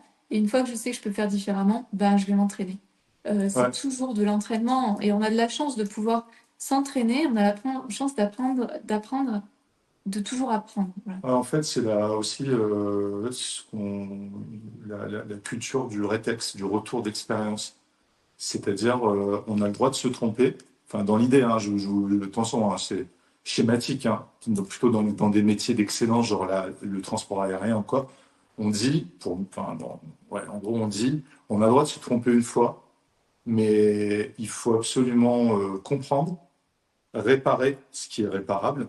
Mais par contre, il ne faut pas que ça se reproduise une fois que ça a été compris. Le problème, c'est lorsqu'on reproduit la même boulette. C'est qu'il y a quelque chose à comprendre, comme celle qui répète, comme celle qui est la rejoueuse d'histoire. C'est que quand on rejoue, c'est qu'il y a quelque chose qu'on n'a pas compris. Ouais. Et c'est pour ça que, Faut mettre le doigt dessus. par exemple, le transport aérien s'améliore en termes de sécurité parce que on apprend de nos erreurs. Ok, ça va couper Voilà, dans dans 30 secondes. ouais. Merci d'avoir été là. On espère que vous avez appris plein de choses encore une fois. Et puis voilà, on se retrouve pour une prochaine Ouais, masterclass. carrément. Carrément. Merci beaucoup. Et puis, très bientôt. Et on va aller voir Peluche qui Oui. est là.